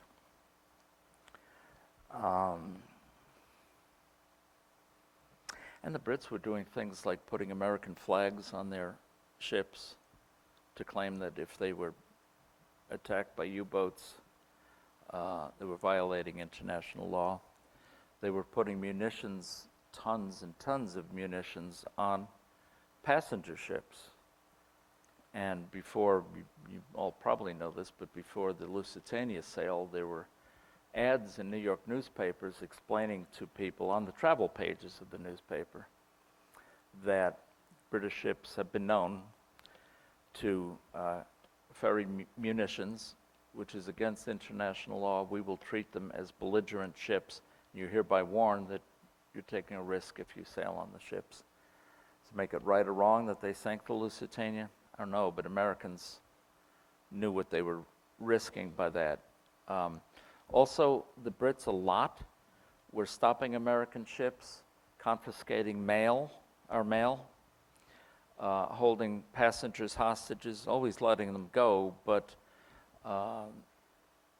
that's largely forgotten by history too. It's a two-edged thing, but that didn't upset people as much. And we'll talk about the state of TR at the time. He lost the Bull Moose campaign, came in second, but after that, a lot of America just really considered him in the political graveyard. He thought he was done for. O.K. Davis he wrote a book he was secretary of the Progressive Party, and he wrote a book, if you can find it, called Released for Publication. He had former New York Times reporter, became secretary of the Progressive Party, and in the mid-20s wrote a book, Released for Publication. And it was about, most fascinating, not about the formation of the party or the people who were diehard bull moosers before it became fashionable, but very interesting chapters on Roosevelt after 1912 and 1914 and beyond.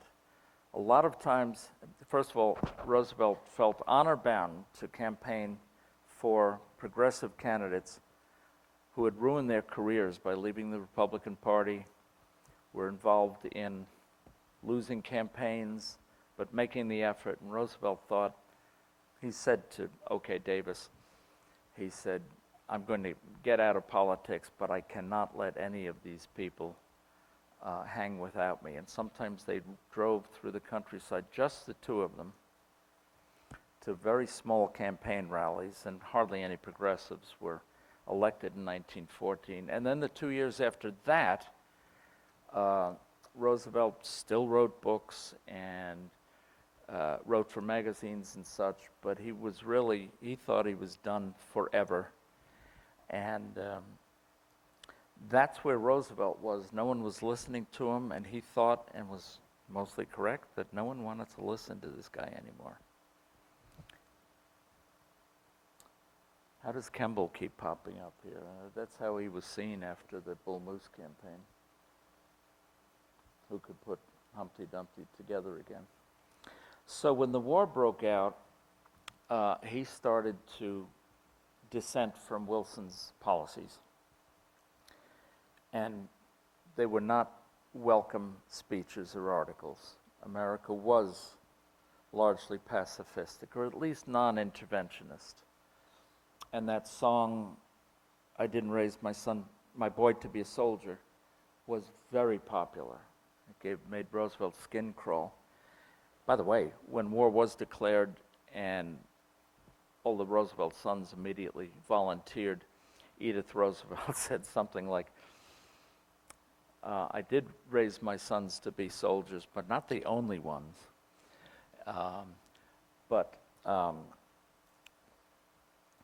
This is how he was seen. The point of this cartoon is that he's a scold, he's a know-it-all. The world might be in trouble, but it doesn't look that welcoming of his efforts, his policies. I will save you. And there was a lot of ego in his speeches. I know better, I know better. So I have mostly, I'll tell you in, I guess, conclusion, or close to it, I have mostly a hagiographic view of Roosevelt. I approve of almost everything he did and half the things he didn't do. I named my son Theodore. Here I am. I've devoted a lot of my life to knowing, respecting him, knowing him, trying to publicize him and everything. However, during these war years, as we see here, whoops, we know that, I think you've got my views a little bit on the war. Worst war, silliest, tragic, biggest mistake. And yet Roosevelt countering American public opinion that really did not want to go into the war. What do I think of Roosevelt persuading America otherwise? I can't imagine that he was fooled by British propaganda. I can't think, as a student of history as he was, that he didn't really understand the forces at hand. But nevertheless, he was head over heels for the Allies and against the Central Powers. So for one little bit of Roosevelt's life and career, I dissent and I regret, and I think he was off the tracks then. But saying that at a Roosevelt Symposium, okay, we look at the warts and everything. But if we can get past that, and he lived in those days, and he respected historical threads and all like that. What I think we should take away from Roosevelt, and a lot of historians don't, is that it was maybe the most remarkable few years of his life.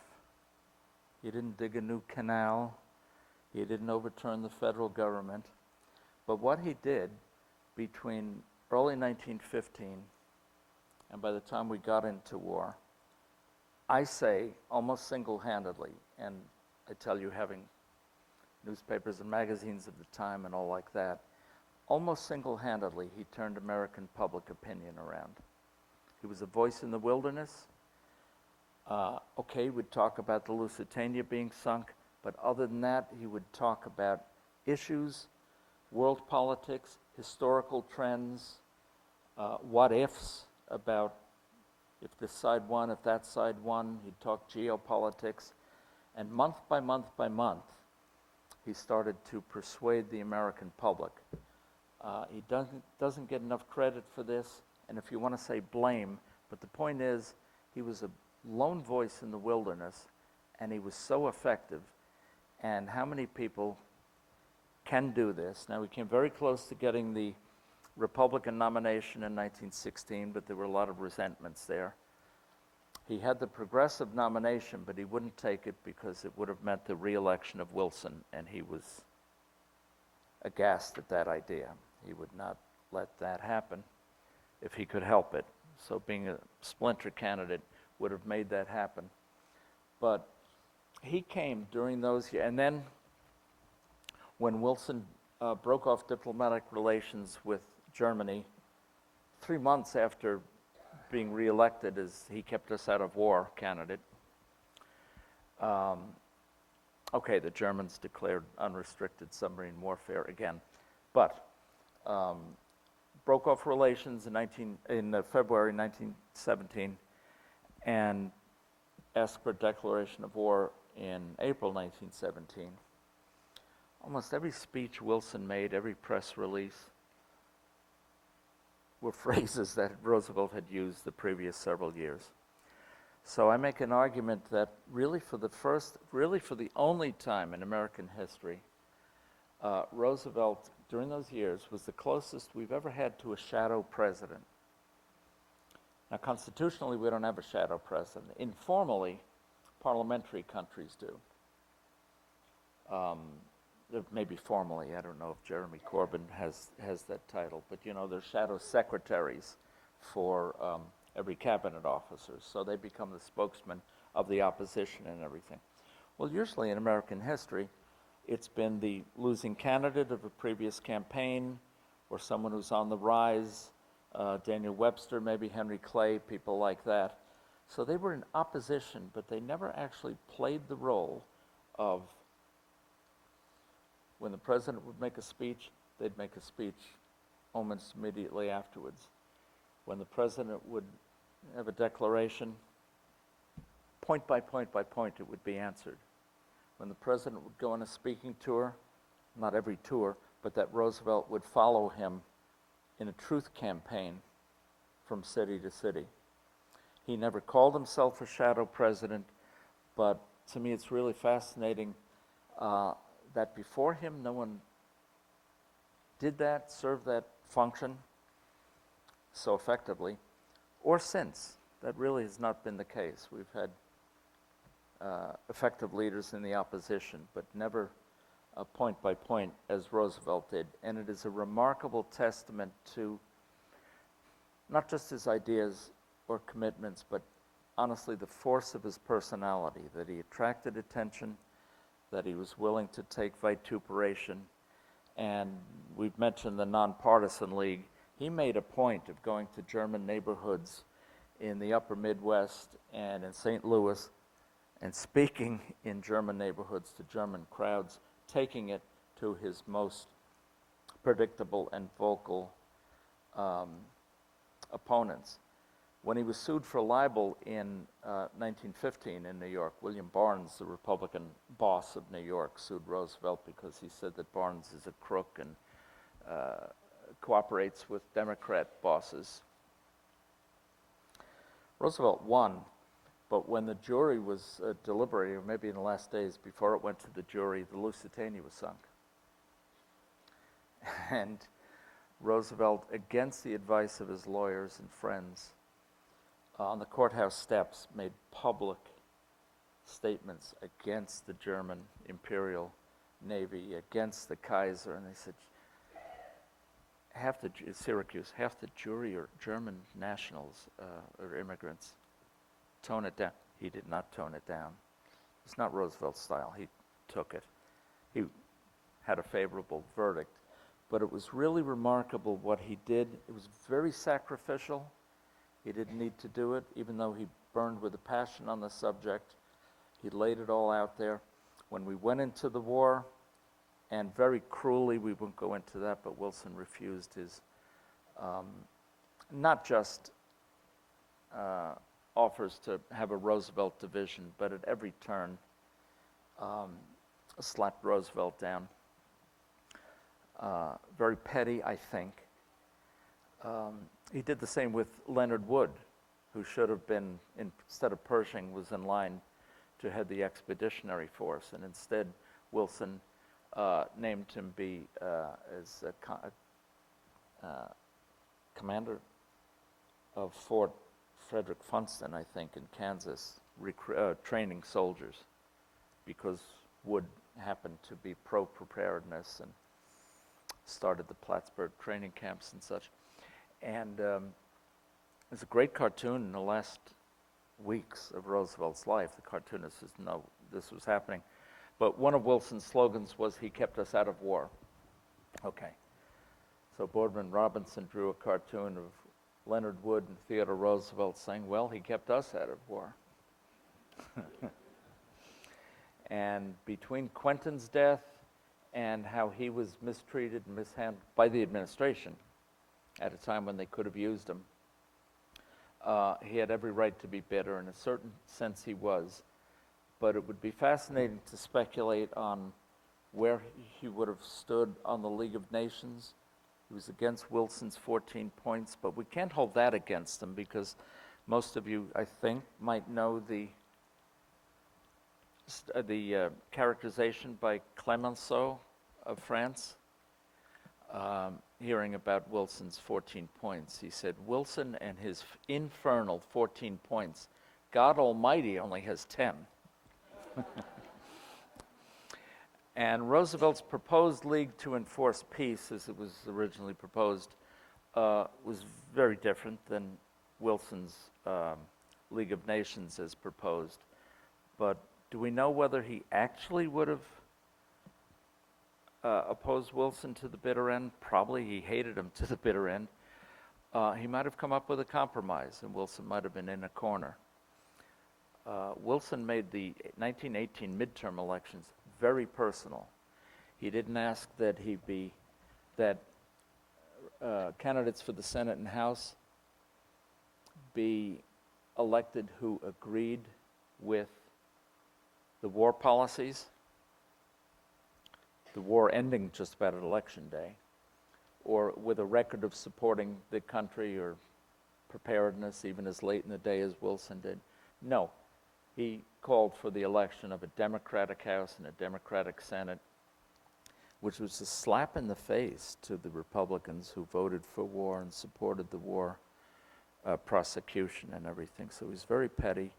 And would Roosevelt have trounced him further and taken over, especially after Wilson had that stroke and people went for months not seeing him except in a darkened room and having his wife speak for him? There's so many what-ifs we don't know. But what we do know is that Roosevelt was, and I hope we don't forget it, there's a lot of history books that, he was more consequential and influential during that period when America was against the war to being persuaded to join the war, and then the prosecution of the war. And Roosevelt hammered it. You know, we didn't have, do people know this? We didn't have a soldier in Europe 12 months after we declared war. Is that generally known? Okay. Because we were so unprepared. And would Roosevelt have been precipitous? He was a great anticipator. If he had been president, he would have prepared a little better, whether formally declaring or not. He wouldn't have let it drift as Wilson did. We can assume that. There are just so many what-ifs connected with that it's fascinating. But let us not forget how, to me, in certain ways, that was his shining hour, that he was able to turn American public opinion on its head almost single-handedly. By the time war was declared, everyone was with him. I mean, half the country, all the Republicans. But it wasn't that way beforehand. And then to close, and speaking about legacy, so I think his legacy is, among many other things, individuals count, stand up for what you believe in, and if you're in a position to write and speak and persuade your fellow citizens, follow Roosevelt's handbook. But wouldn't it be fascinating, it is fascinating, if we would go home and think about this, or next year think about it. What if Roosevelt hadn't virtually killed himself with the Brazilian jungle fever and all that he did and the crazy abuse of his body? What if he had lived to another 10 years, in 1929? Would he have been elected? How in the world would he have dealt with Prohibition and the Jazz Age and the gangster era? Really? Can we see it? Can we see Roosevelt? I mean, Coolidge would dress in the funny Indian headdress and everything, but Roosevelt during the Jazz Age, Roosevelt talking about ragtime, or Al Capone weighing in on the Scopes trial. If he handled the economy better, and we know he wasn't great about tariffs and economics, but his people probably would have been. Would the economy have done better? And what if there were no depression in 1929? If he had lived in 1920, for sure, the Democrats would not have named the young, practically unknown Franklin Roosevelt on their ticket as vice presidential candidate.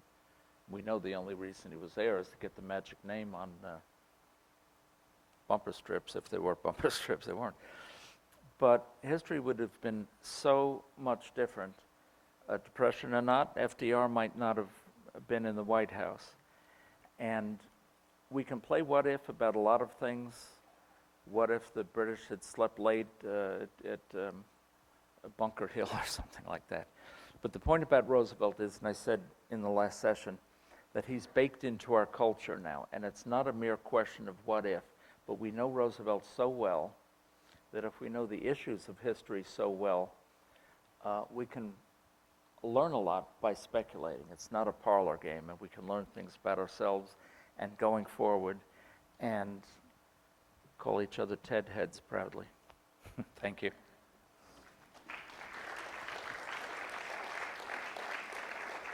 Oh, let me just stop this cartoon. Did we show this yesterday? After he died, an American boy saying, "I wish I could be like him." Isn't that great? And then this is a painting I did a number of years ago. It's your painting. Yeah, my painting, yeah. Another of your talents. Yeah. So, you. just have a little bit of time here. So you said a couple of really intriguing things. You announced that you're nearly a hagiographer, and hagiographer is someone who believes that someone's a saint. A saint, yeah. And so saints' lives. Yeah. You said nearly so.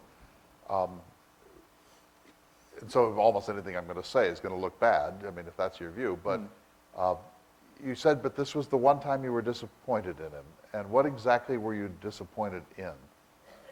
Well, I think, to me, and knowing history of the times as I think I do fairly well, he fell for propaganda easily. I mean, a lot of it was palpably wrong. And we know first casualty of war is true. He knew that. And yet he advanced the propaganda lines.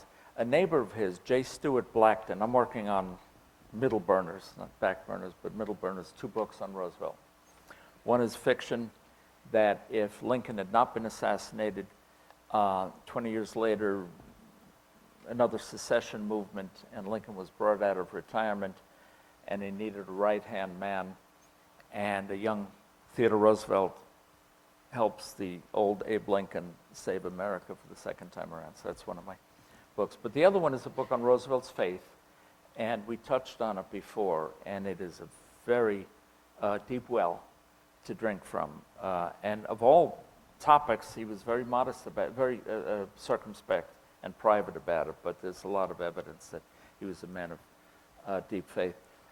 But on this subject, it's just to me very hard to believe that with all his connections and all his knowledge of history and keeping in touch with current events, not just through his friends like Sir Edward Grey and everything, that he fell for such ridiculous propaganda stories.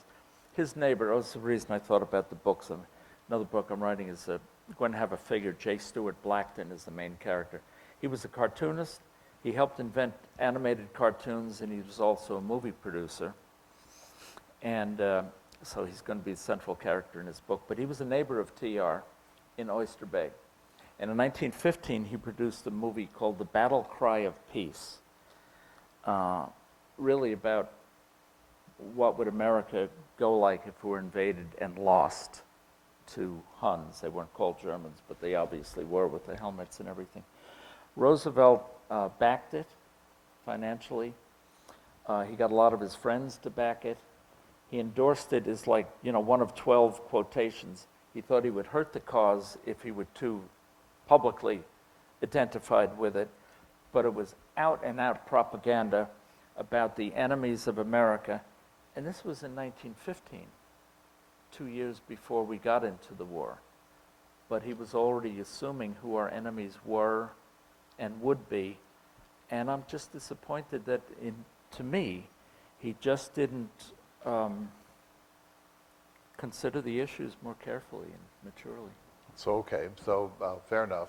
But then you also then closed by saying it's amazing how much impact and influence he had to push America into the war or to build support for it. Yeah. So on the one hand, you're saying that he was kind of allowed himself to be duped in a war that there was no good guy or bad guy. It was just a really bad thing. Yeah. And but then you're sort of giving him high praise for stirring the country into the war that you're saying that he was duped into taking the one-sided. That's all I'm doing. I guess what I criticize in others, and I hope I'm not doing, but a little bit, I am being an armchair psychologist. And I'm trying to thread the needle between what I think is a mistake he made in terms of policy. If we can wash that out of the discussion, just an appreciation of what he did as a personality and was able to do almost a superhuman, first lonely effort. And it's almost unprecedented in American history as well as maybe not world history, but of all I know. He was very lonely at first. Let me ask one last question and see if the audience has some. But from someone who is not particularly a hagiographer, might say that no president has ever treated his successor worse than Roosevelt treated Wilson. Irresponsible, mean, spirited, ad hominem, cheap shots, using his immense authority and credibility to be savage to a person who was doing his best to steer America through a very difficult time. How do you respond to that? Because By disagreeing with you. You do disagree with it? Yeah, I think Wilson deserved all that. Well, it doesn't matter whether he deserved it. Yeah.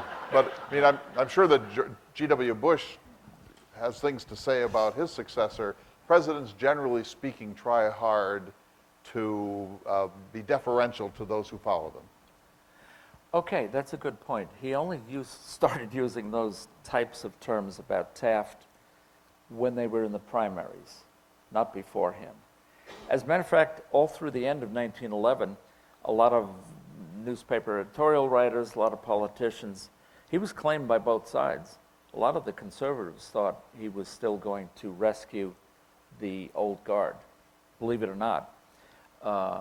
So then after the primaries, after he declared, and this is not written about a lot too, but Taft's people totally savaged Roosevelt, accused him of dishonesty and fraud during the 1907 Wall Street crash, and Standard Oil profited and all like that. And that's one reason Roosevelt struck back.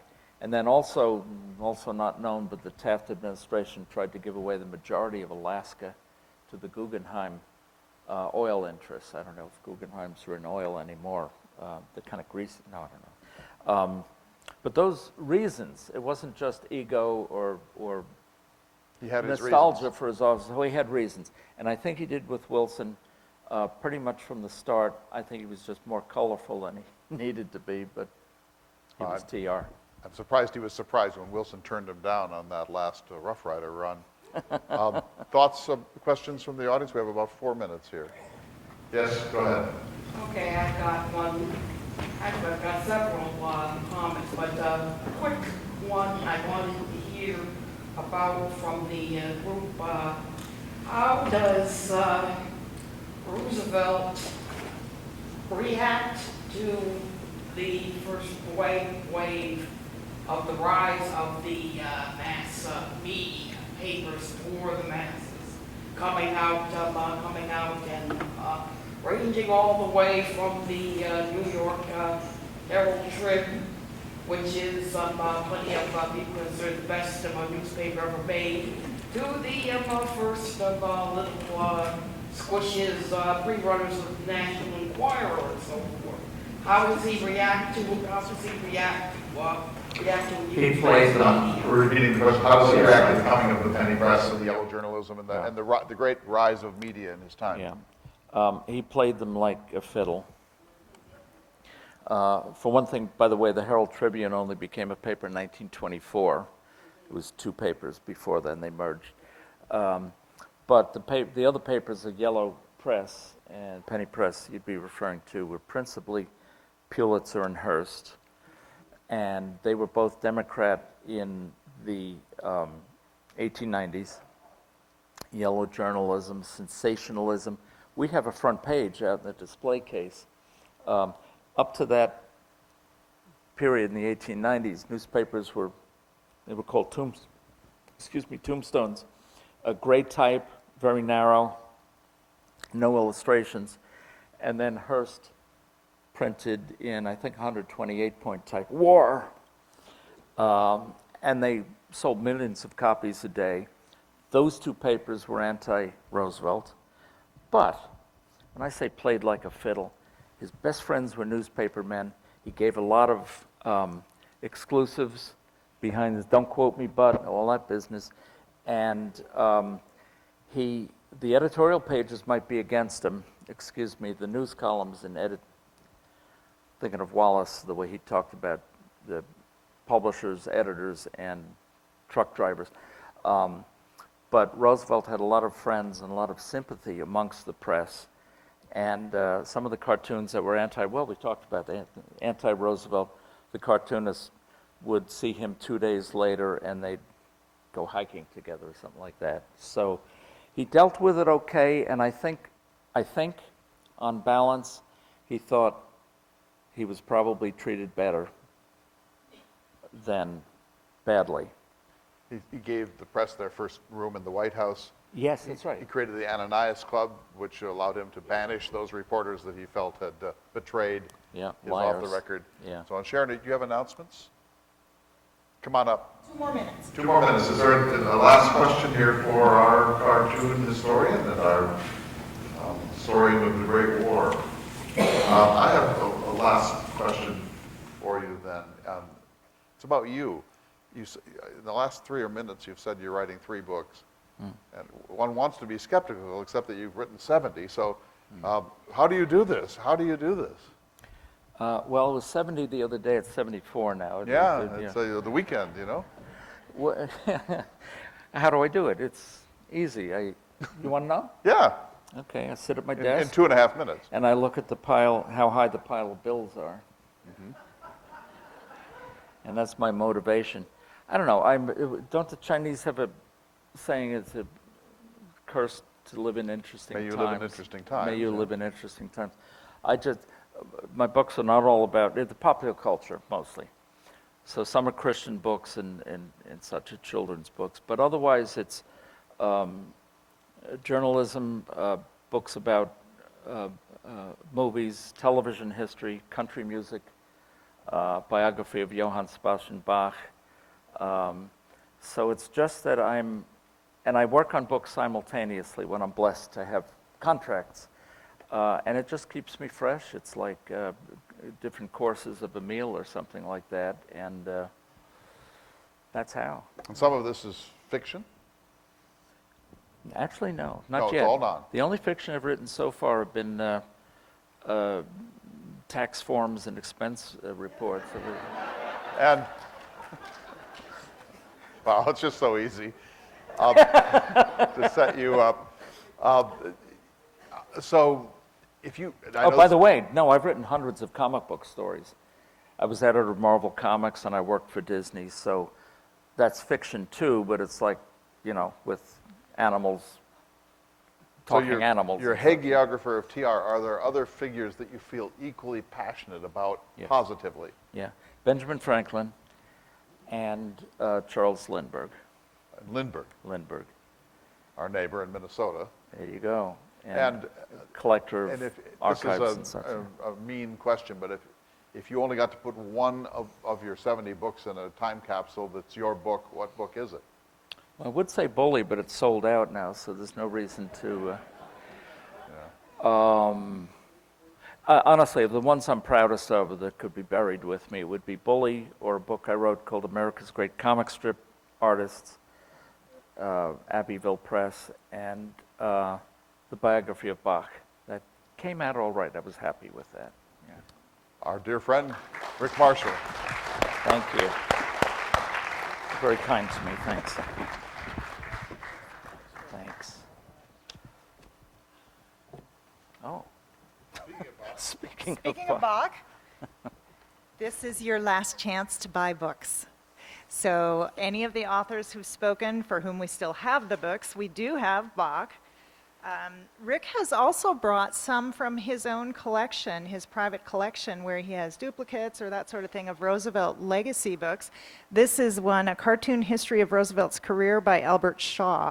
There are, three or four famous collections of Oddly Roosevelt enough, cartoons? 3 books came out that year. They came out that year, Yeah. and this is one of them. So if you want some of these legacy pieces. Also, the beautiful exhibits out front. Rick also was the provider of exhibits, and also curated by Rick and with help from our friend Melanie Velas-Videro for an exhibit called TR in 12. And these are a limited edition copy, and he has some copies of the exhibition book here for that purpose as well. And there's a number of other things out there. I just wanted to let you know there's just such interesting material. Don't miss that. Evaluations. Again, please remember to do those for us. So we have a box out front on the registration table to drop them if this is your last session with us.